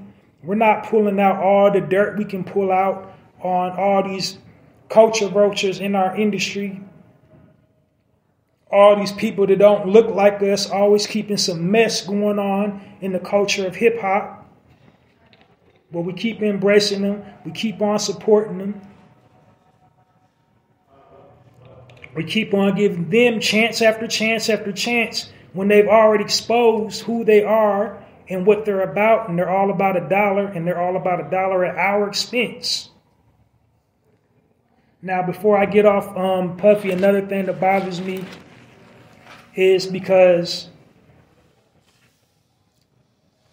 one thing I think, why it stayed a secret for so many years, because like all the people running around talking bad about him, the reason why they never said nothing isn't because, they felt it wasn't none of their business to say something or wasn't their place to speak up. They didn't say nothing because they was participating in it too. They was going to these little freak off parties too. They was watching it go down too. They was letting him do stuff to them too. That's why they didn't say nothing, because they're guilty, because they don't want him to expose all their secrets, because like they was right there with him. That's why they ain't said nothing.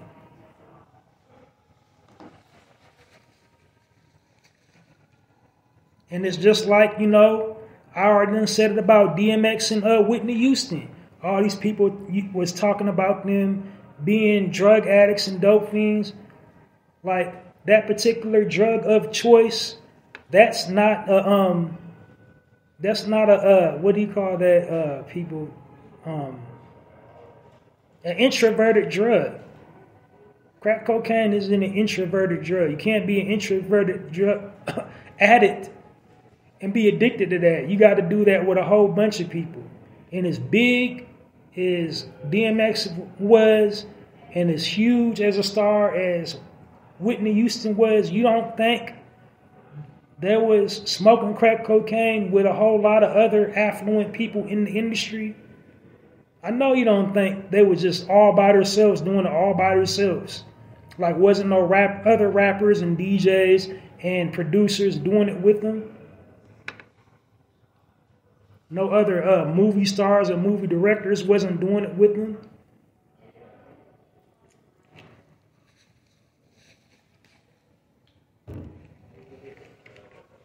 But it's like, no, I ain't going to say nothing. I'm minding my own business. So the last thing I want to touch on, everybody wants to mind their own business in our community until it becomes profitable for them not to mind their own business. Meaning they don't want to open their mouth and say nothing until like it's a paycheck in it somewhere.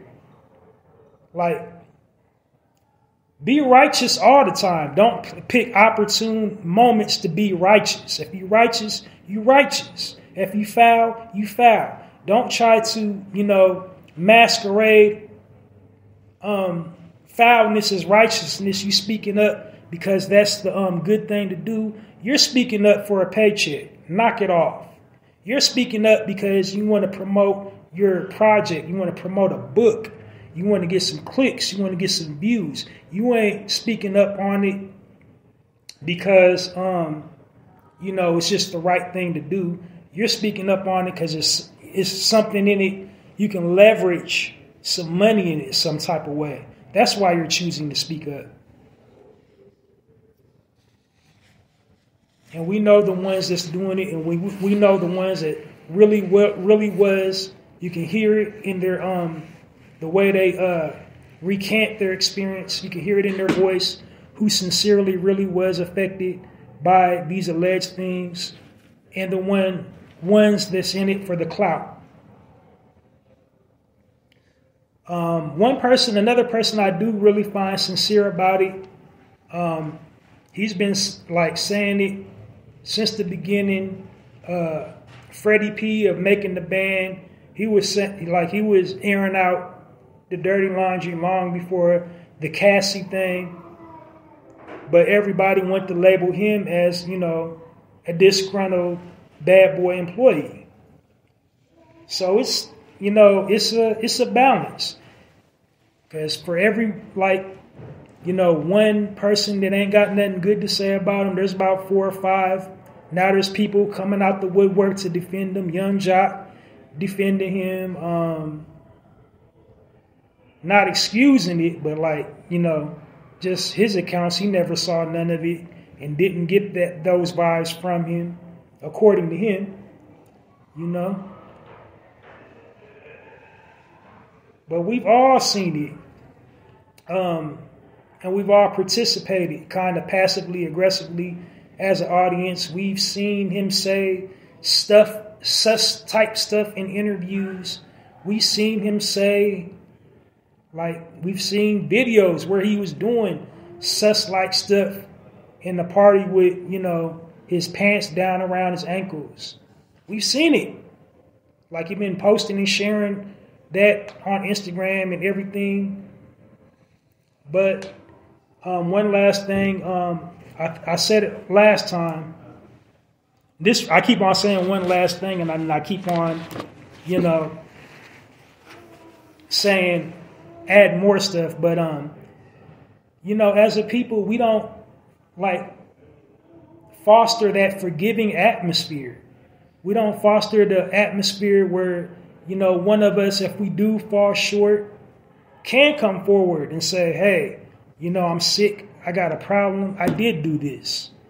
I didn't mean to hurt nobody. I got a problem. I'm sick. I'm getting counseling, but we don't even foster that, atmosphere as a people. And we're the last people that should have that attitude towards each other. Because ain't none of us perfect. Every last one of us does something we ain't got no business doing. Every last one of us, indulges in something we ain't got no business indulging in. Whether it's something simple like overeating or watching too much television or being on the internet too much or lying. Some people's addicted to lying, gossiping. We all do something we ain't got no business doing, but we want somebody to forgive us. But when somebody crosses us and wrongs us and hurts us, we don't want to forgive them. But we talk all that religious talk. Well, you don't forgive somebody for, to be forgiven, and you forgive them for yourself because you don't want to harbor that, burden of not forgiving somebody. But yet we don't, as a people, exercise the forgiving card when it comes to us.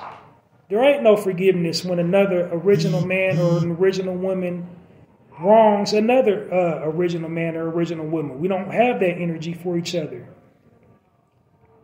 We've been programmed and conditioned not to forgive each other. But we forgive everybody else outside of our culture.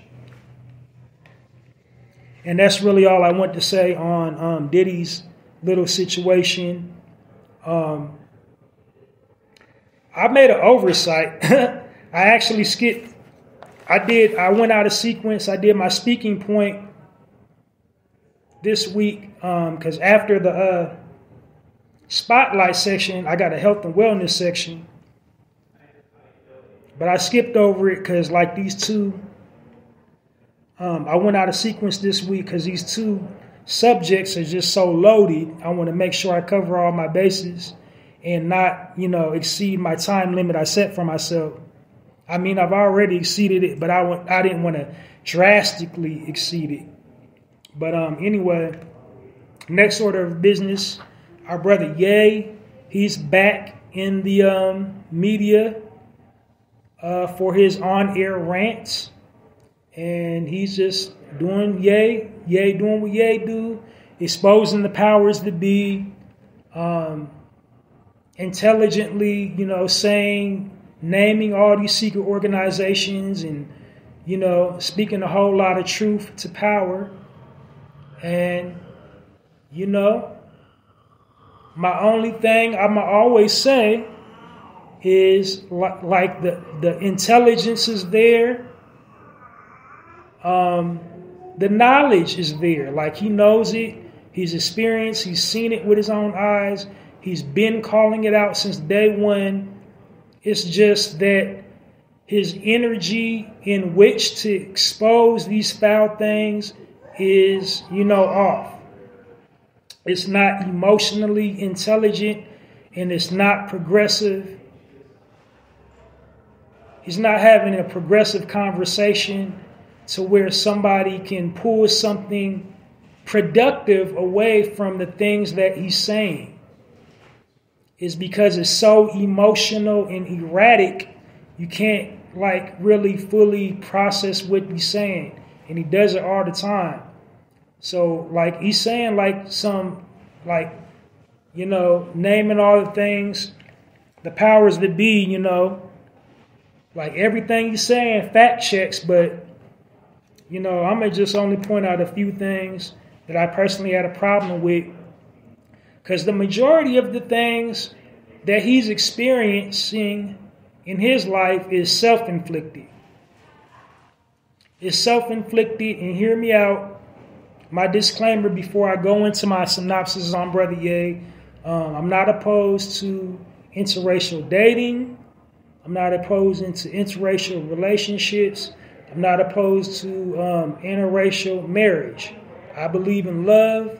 I believe everybody should seek love wherever love is. If you love somebody, love has no bounds. Love has no limits. Be with whoever's doing you right. So, wherever you find love at, love whoever loves you. Now, however, when it comes to our people and progression as a nation, as a people, to keep us advancing with one another, my own personal belief, I believe we should try to, if we can help it. I don't believe you can help who you fall in love with, but you should try to be with, an original man if you're a sister. You should try to be with an original woman if you're a brother. And then we got some alternative lifestyles. Same thing. If you're into the same, gender thing, if you're into the same gender thing, be with your own kind is what I'm saying. There's nothing like that unspoken bond. There's just culturally things. We all know what that means. Culturally, when we see that Crisco can on the stove, we know what that means. We know what culturally, we know what that Crown Royal bag means. You know what I'm saying? Just to have that unspoken bond that just you just know. We ain't even got what, as the old saying goes, what's understood doesn't have to be explained. Nothing has to be explained when you're with somebody that looks like you. That shares your same DNA makeup, your origin, your point of origin. Now, the exception to that rule being that we're original people, there's not nowhere, that we haven't inhabited originally. So, we the original Spanish people, we the original Asian people. So if you dated an Asian woman or man or whatever, you know what I mean? Or if you dated or married somebody Spanish, that's kind of the exception to that rule, because we was already originally in them places. We're people, you know what I mean? Whether they want to give us credit in the history books or not, we was already over in that region. We was all over every Spanish-speaking nation in the world.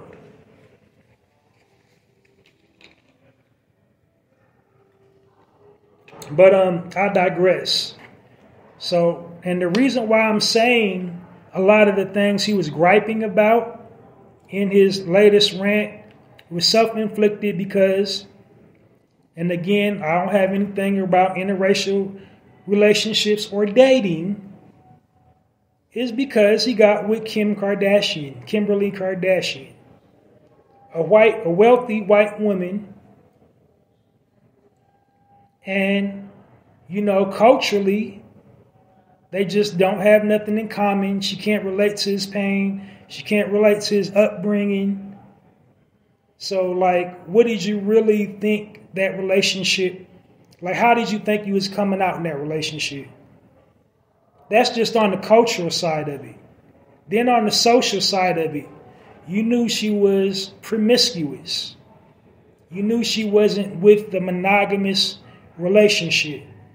She wasn't down with that monogamy life. You seen it online. You seen her carry and conduct herself. She was with other celebrities. You knew all the other celebrities she was with before you got with her. And yet you went and married her anyway. So what did you think, Brother Ye, how did you think that was going to end for you? But yet on this platform, he was complaining about, her, the situation he was going through with his children, people lying on his drug addiction, people lying about, whatever, just lying on him, period, and counting him out. That's self-inflicted. You chose to be around her and people that look like her. And that's how her and people that look like her, that's, by nature, how they operate. It sounds like I'm generalizing, but I swear I'm not. True nature of people, the true nature of our people, you're very intellectual, you're very intelligent, you're very astute. The true nature of our people, the true nature of their people. So how do you think that's ever going to end? And then what you do, you turn around and now your current wife is European, not of your culture, even though we was, originally located in parts of Europe as well, but still not your culture. So how do you think you're going to fare in that? You're going to catch the losing end of it all the time. I think the only sister he's ever been with is Amber Rose. I didn't even know Amber Rose was a sister. I had to do my Googles on her. Just upon first glance, I thought she was Caucasian. I really did.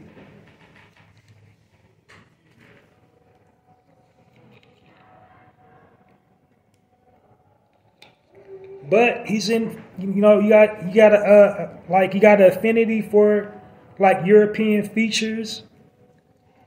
It's okay, you like what you like, but you can't cry foul when you know how somebody's coming to the table, relationship-wise, career-wise.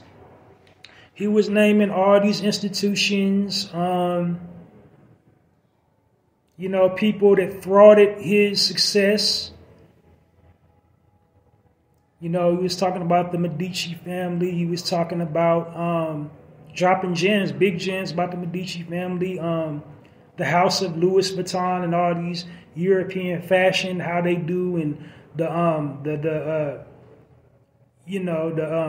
anti-blackness and white supremacist institutions grafted into organizations such as that.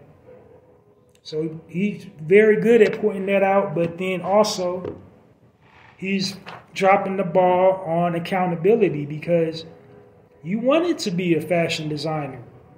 You wanted to design clothes.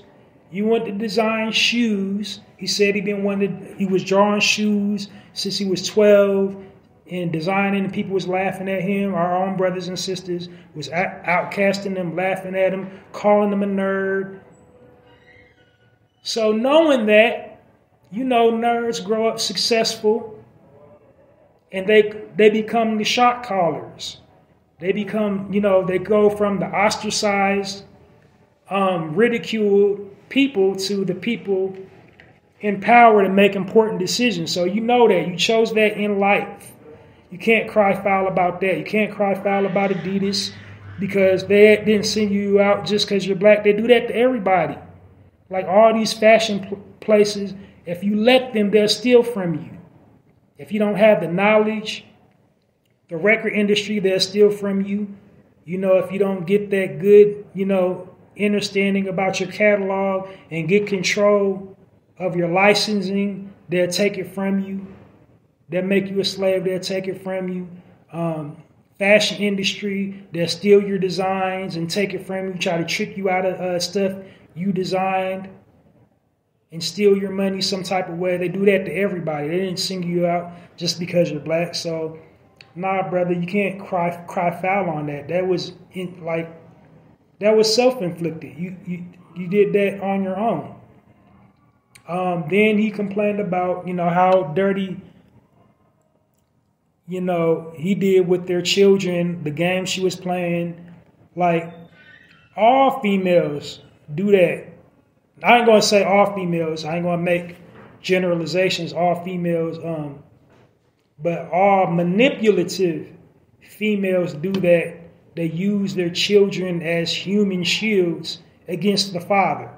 And that's all races of people. That's Asian. You got manipulative Asian women. You got manipulative Italian women. You got manipulative all through the gamut, all gamut, all across the board, especially in our community. They do that a lot. Use their children to inflict harm on the father because the father, you know, didn't live up to their expectation or, you know, didn't choose to be with them. So they'll tell, you know, poison the child's mind about their father and tell them things that's not true. And he didn't love you. He left us and this, that, and the third. But that happens in all races. That wasn't just because you are who you are. That happens to everybody, bruh. Everybody experiences that. Again, self-inflicted. But a lot of things, you know, he was highly intelligent. And the smart things he was saying got drowned out because, you know, he's just like emotionally erratic. He's all over the place. He didn't really have no speaking points. It wasn't structured. He wasn't comfortable in the atmosphere that he was. He was doing a whole lot of yelling and telling people to shut up. His new wife was being supportive and saying, yes, yes, yes. You know, God's using you. God's using you as a vessel. She was in the background and he kept on pausing to tell her to shut up. Again, self-inflicted because it's a cultural thing. So, see, culturally, you know, she's thinking as a white woman, she's being supportive of you, you know, trying to stamp everything you're saying. But then at the same time, culturally, she's over-talking you and not letting you finish your thought. Because we just, you know, culturally, don't mesh culturally. We got cultural differences.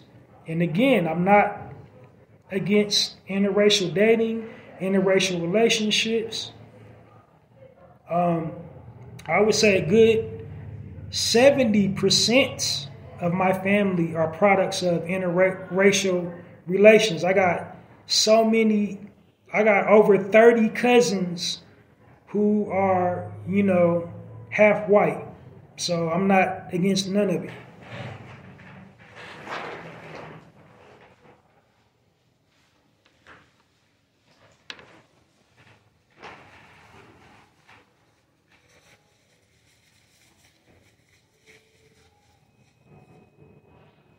But again, like, you know, a lot of his pain is self-inflicted, and my brother be making some really good points, but his good points get drowned out due to his, you know,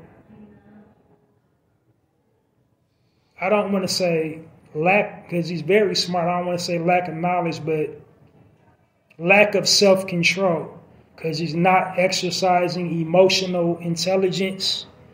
He's like, when he says these things, like in these feeds, like he lets his emotions get away from him. Like, he's so passionate. He's like, his passion is overtaking the intellectual points that he's making, because he's yelling and, he's not keeping his composure. He's sweating and like foaming at the mouth, and it's like hard to, digest that and take that in. It's like, yeah. You can't get behind it when the delivery is like that. But if you got in a setting where you can just sit down and speak monotone and make good, points, and have speaking points and calmly transition into one thing to another thing without hopping all over the place, then your message will, matriculate better within, people will be more receptive to what you're saying. But if you let your emotions get the best of you, it's going to go in one ear, out the other. You're going to lose all credibility because people want to look at you and treat you like a raving lunatic. So if my brother, if you can get a lock on that, I think you would get more people to stand behind you. I think you get more people from your city, Chicago, to stand behind you if you just get a lock on that emotional intelligence and, learn how to talk without turning up on people and, argue your points from the perspective of, emotional intelligence, to where you're not letting your emotions get the best of you. Then people can receive the message you're saying better. That's all I'm saying. Like, almost nothing he wasn't saying was wrong, except the very few things that I pointed out that was self-inflicted. But everything that he was saying about these secret organizations and the systemic, like how the system is set up, how white supremacy in this country and in the world is set up, he was spot on that, like he is all the time. But when it comes to his children, when it comes to, how the Yeezy thing played out, all that self-inflicted, because that's what you wanted to do. You wanted to pursue a relationship with Kim Kardashian. You wanted to have children by a woman that was promiscuous, that didn't, believe in monogamy the way you believed in monogamy. Like, how did you think that was going to turn out, bro? And then with the Adidas, the Adidas was some jackals when you did business with them. So if you do business with jackals, you don't expect to get bitten. Like, there was jackals. Like, eventually they was going to bite you.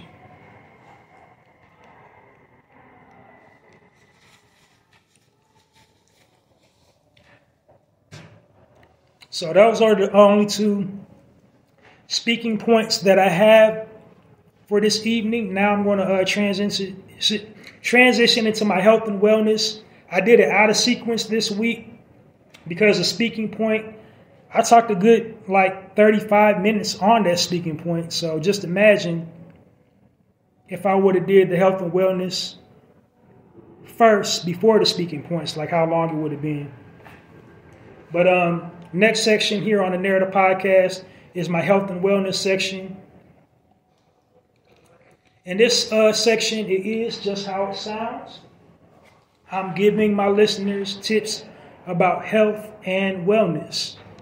It's exactly how it sounds. My only disclaimer is this podcast is for everybody. It's for anybody, no matter what religious or ethnic or racial background you come from. You can listen to the content on my podcast and get whatever you can get from it. But the disclaimer is my target audience, my demographic that I'm shooting to inform is original people. So, all information that I'm sharing about life and experience or anything, I'm sharing from the perspective of original people, especially in this section.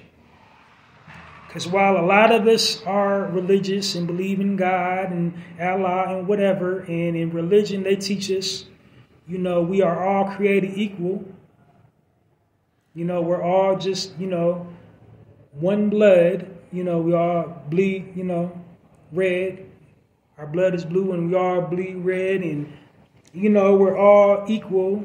And God don't look at us any different for our religious people. That's true, but culturally, we're different. Culturally. Ethnically, we're different. So, of course, we're different dietetically. So there are things in some people's diet that would be harmful and poisonous to another person. So doesn't that make sense that we are all different spiritually, mentally, and physically? So, like I said, the powers that be, it's an inherent agenda to get rid of our people, original people, are being attacked mentally, physically, and spiritually by the powers that be. And in this section, what I'm doing is providing tips to fortify you in all the areas that we're being attacked, which is mentally, physically, and spiritually. We're also being attacked financially, but I believe health is wealth. So I don't give financial advice. I give, advice, health advice from the mental, physical, mental, and spiritual perspective. So on the physical side of it, the types of tips that I give away usually would be the health benefits of a fruit, vegetable, plant, herb extract, or an elixir that will enhance or increase your health and vitality by either ingesting it orally or applying it topically. Or on the physical side of it, a physical exercise that you can perform to keep yourself physically fit. On the mental side of it, things you can do to keep your sanity, to keep your focus, to keep, your thoughts healthy, to be strong, just basic mental health tips. Examples like mindfulness, mindful breathing, meditation, etc.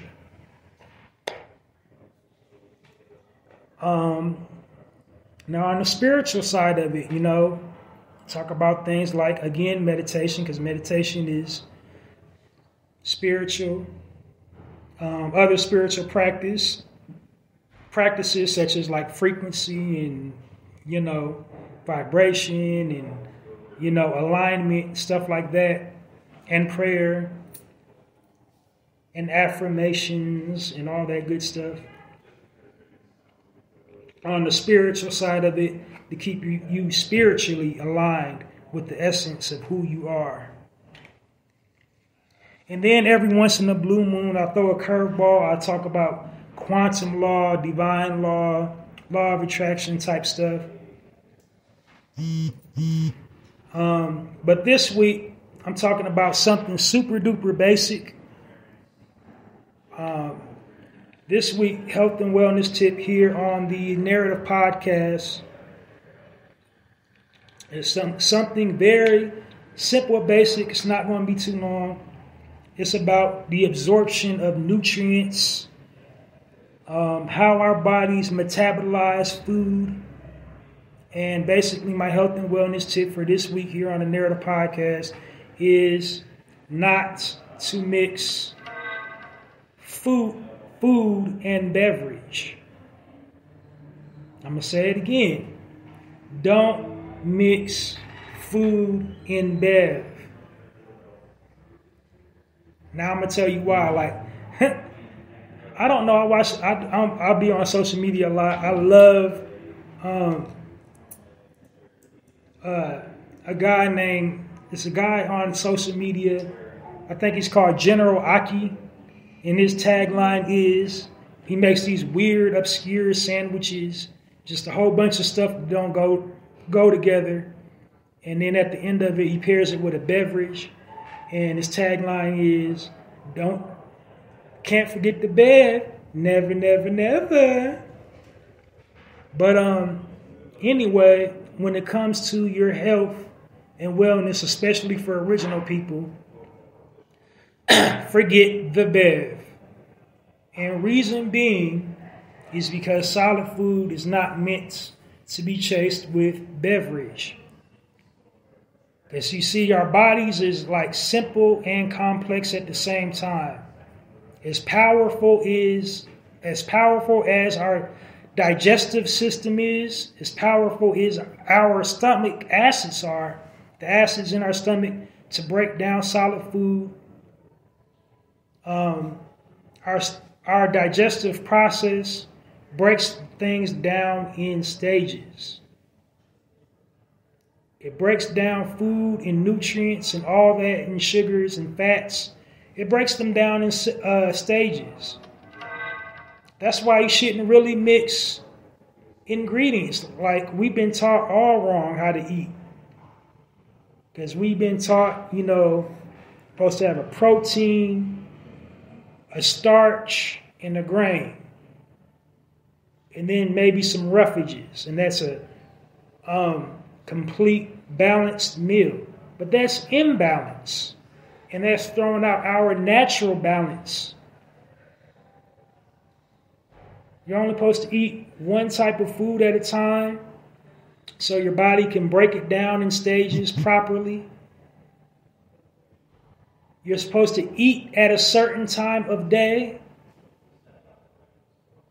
You're not supposed to just eat repeatedly all throughout the day. So that's a lie. Eating 3 meals a day, breakfast, lunch, and dinner, that's a lie. We've been taught wrong. You only need 1 meal a day. And your one and only meal of the day that you should be having is in the afternoon. And the reason why is so that your body can finish breaking down and digesting what you ate the previous day before that, because it's still breaking down the nutrients and compounds and carbohydrates and sugars from the previous meal that you ate previously. When you wake up, your body's still digesting the food you ate from the day before. That's why you have morning breath. Your breath be stinking because that's rotten food, coming out. The fumes, the vapor from all that rotting, whatever you ate, if you're a meat eater, coming out through your mouth. Or if you're, air quotes, vegan, that processed food. Not coming out of the earth, but made in the manufacturing plant. Like the vegan cookies and cakes and pies and stuff that I'm guilty of eating. But anyway, you break your food down in stages. And then just riddle me this. So essentially, we're mammals. Essentially, kind of like we're animals. Have you ever, for any pet owners, you either got a house cat or a dog, a canine. And most pet owners, they got the little dish with the dual dish. And you'll see the water and then the kibble. Have you ever, as a pet owner, have you ever seen your canine or feline eat up the kibble and then chase it down with some water or milk if you got a feline? No, you've never seen that. Because animals are natural. They're moving with nature. You've never seen that. Because you're not supposed to mix solids and liquids. It's one or the other. Our bodies break down food in stages. It can't do two things at once. It can't.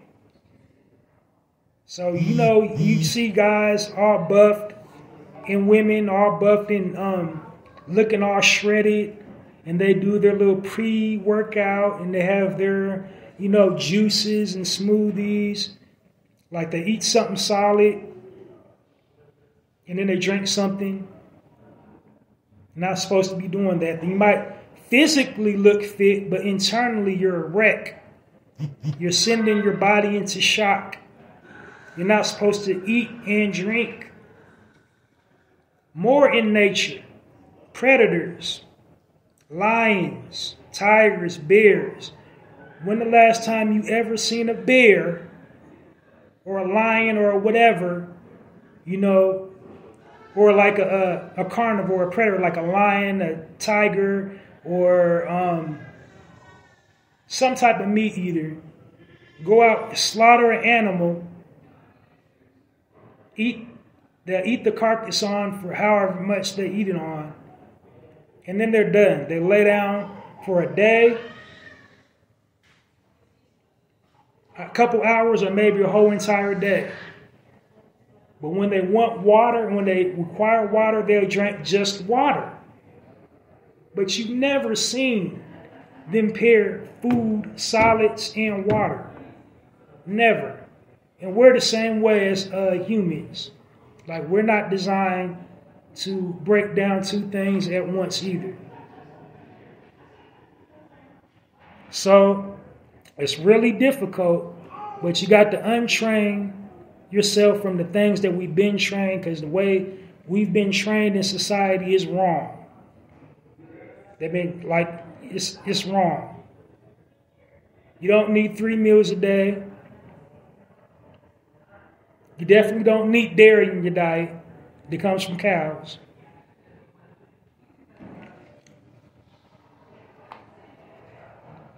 That food pyramid is all wrong.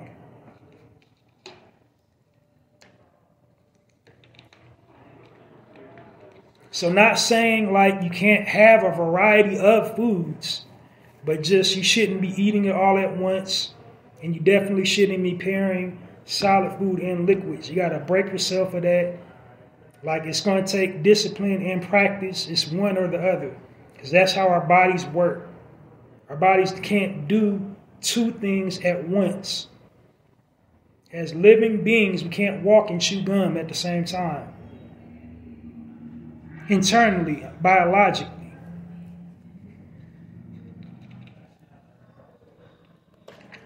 So that's my health and wellness tip of the day, is don't pair beverages with solid food. I mean, it's only a choking hazard if you sit down and gulp your food down. If you take time and chew your food, chew it slowly and let the saliva in your mouth break down your food, you won't need nothing to wash it down. Exception of the rule might be if you're eating a PB&J, some peanut butter, or something like really dense. But if you take your time when you're eating something dense and chew it, you'll less likely need something liquid.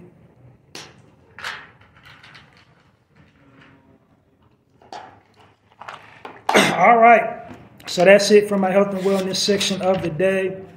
And my very last section of the Narrator podcast before leaving you all this evening is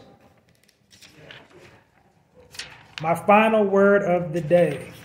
Now, I kind of teeter back and forth with the final word of the day. Some weeks I call it the final word. Some weeks I call it the final thought. Now, when I teeter back and forth, the final word is just how it sounds. It's a word. And the final thought is more of a phrase, something that we say. And what it is basically is just like, something prophetic, something profound, a gem, a jewel, a pearl of wisdom, whatever you want to call it, something philosophical, something to resonate with you and, promote critical thinking. And so today's final word of the day here on the Narrative Podcast is embrace.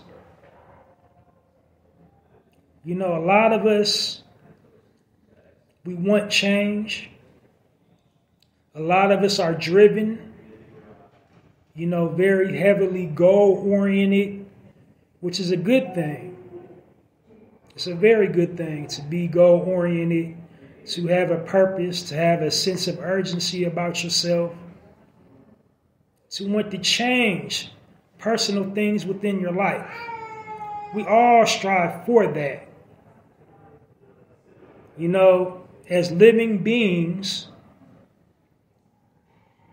it should be the goal of everybody to be better, to be a better version of yourself than you were yesterday. That should be everybody's goal.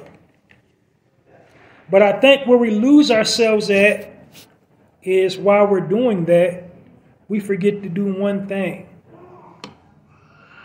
We forget to embrace ourselves, to embrace who we are. We forget to embrace our imperfections. We forget to embrace our shortcomings. We forget to embrace our quirks, our quips, our flaws. We forget to embrace all of the unique things that make us, us as an individual. The thing that sets us apart from another keyword, individual. We forget to embrace that. So on the way to accomplishing a goal, on the way for, trying to build a better tomorrow for yourself, for your family, for your community, don't forget to embrace and celebrate yourself as you are in this moment, right now. You can't ever forget to embrace all that is you in the quest to be, to become who you're destined to be.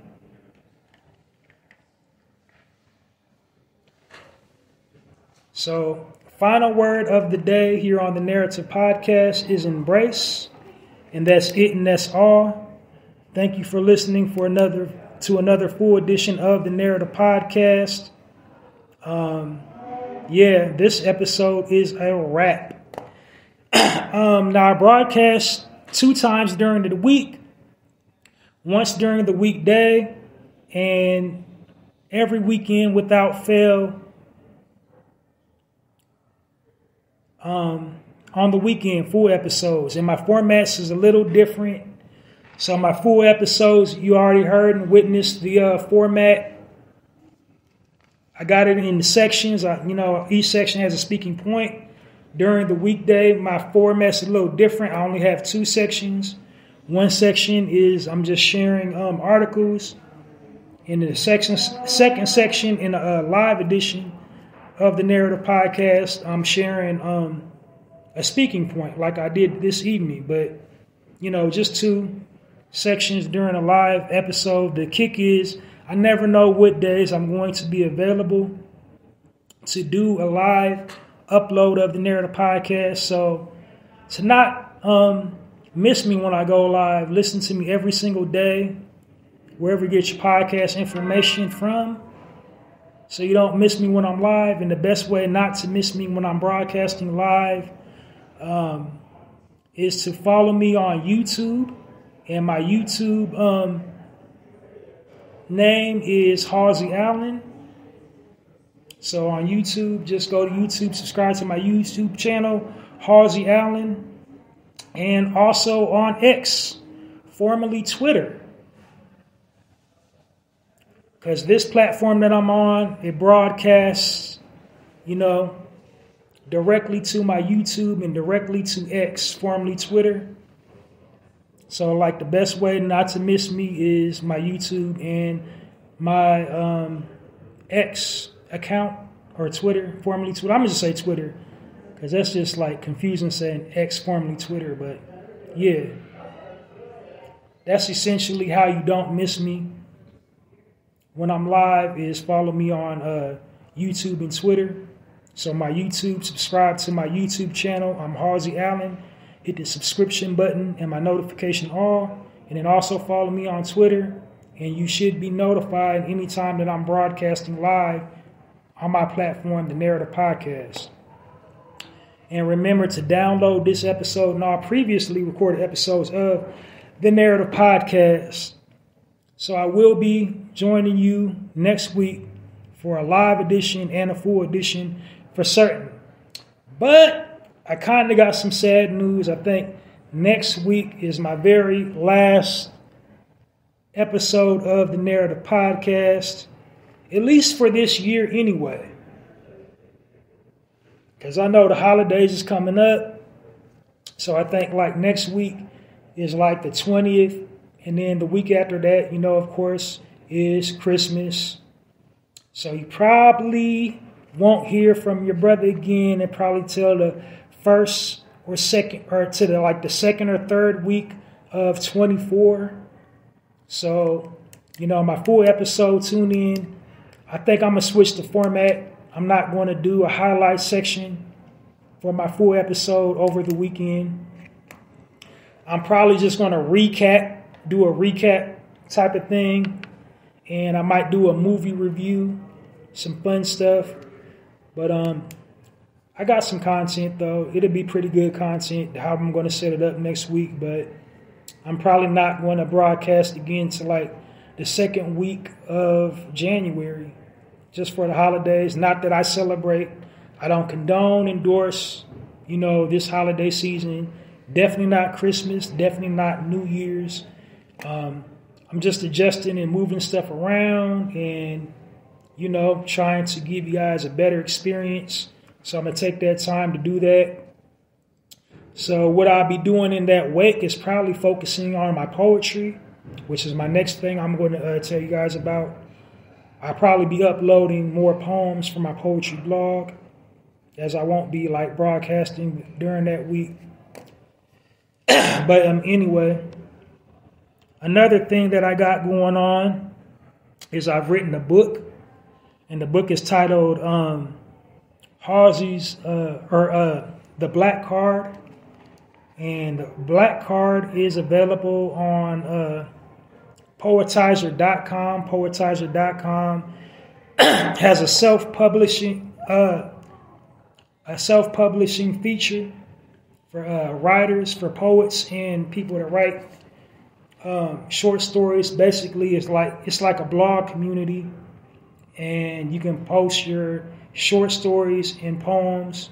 And they got a feature which will allow you to transform your posts into a book. And essentially that's what I've done. I transformed my post into a book. They got a virtual online bookstore where my book is.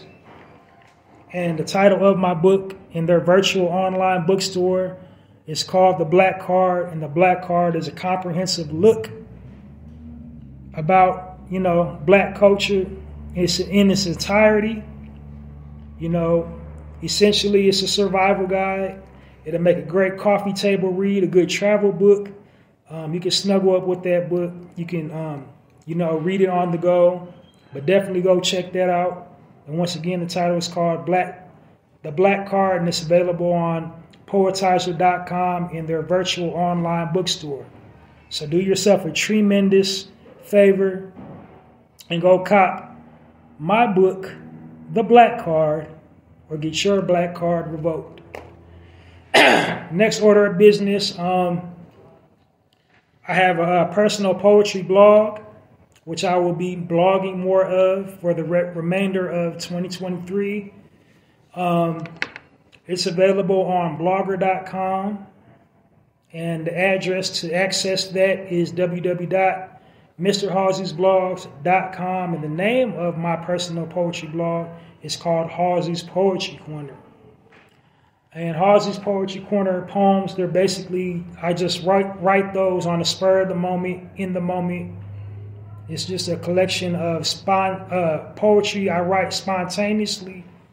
I don't, dabble in, subject matter or, the topic or the title, what I'm going to call the poem. I don't think about anything. It's just all kinetic, whatever, device that I'm sitting in front of at the time. It's just bam. I post it as it comes to me. Now, when I'm done writing it, what I do try to attempt to do is, I do a spell check, of course, a grammar check, of course, but I don't contemplate anything I write on Hawes's Poetry Corner. And my poems, I gotta say, are so elaborate, you would think that I write them down before I post them, but no, it's all in the moment. So if you're a lover of poetry or you're looking to, want to take up poetry as a hobby, you definitely want to go check out my personal poetry blog, Hawes's Poetry Corner, at www.mrhawesesblogs.com. You're guaranteed to find a poem that you can relate to. Guaranteed. To help support my poetry blog, share the link to Hawes's Poetry Corner or a poem featured on Hawes's Poetry Corner across all platforms. So whatever platform you're affluent on, whether it's Facebook, Twitter, Reddit, Snapchat, whatever, share it. The link to Hawes's Poetry Corner, which is www.mrhawesesblog.com, or a poem featured on Hawes's Poetry Corner on all platforms. Now, for the visual platforms such as like Instagram and YouTube and TikTok, you might want to shout out Hawes's Poetry Corner or a poem that you read and you like that's featured on Hawes's Poetry Corner, because you got the camera in front of you and your people looking at you.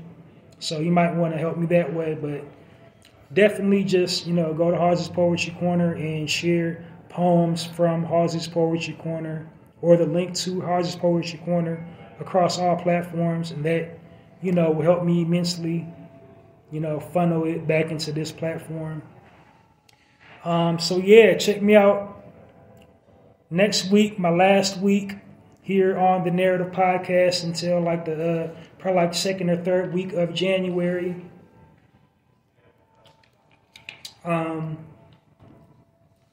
Until then, it's been great. Thank you for support. Thank you for all the support this year. It's been a great year. Thank you for everybody that's been supporting me on my podcast journey. All those downloads, I appreciate it. All the comments, I appreciate it. Thank you, thank you, thank you. So, fingers crossed we do it even bigger in 24. Thanks for all the support. Thank everybody for helping me grow my platform. Thank you. Catch you guys next week. But this edition of the Narrative Podcast is officially a wrap. I'm Halsey Allen, and I'm changing the narrative one episode at a time. And I'm inviting you to help me in my crusade to change the narrative by becoming a narrator. And so while I'm changing the narrative one episode at a time as a narrator, I'm asking you to help me change the narrative on your end one social media post at a time. Until next time, Halsey Allen and the Narrative Podcast signing off. And it's like that.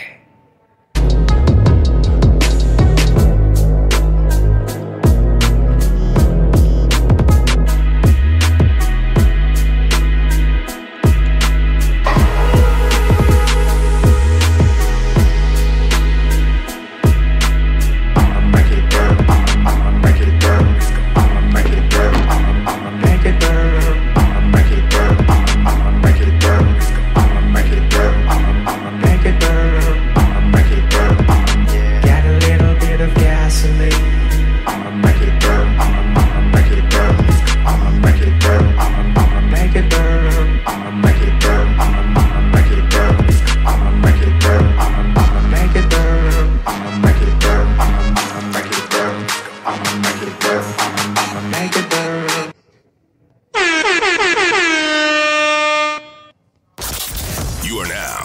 listening to the Narrative Podcast with Halsey Allen. The Narrative Podcast is changing the narrative one episode at a time.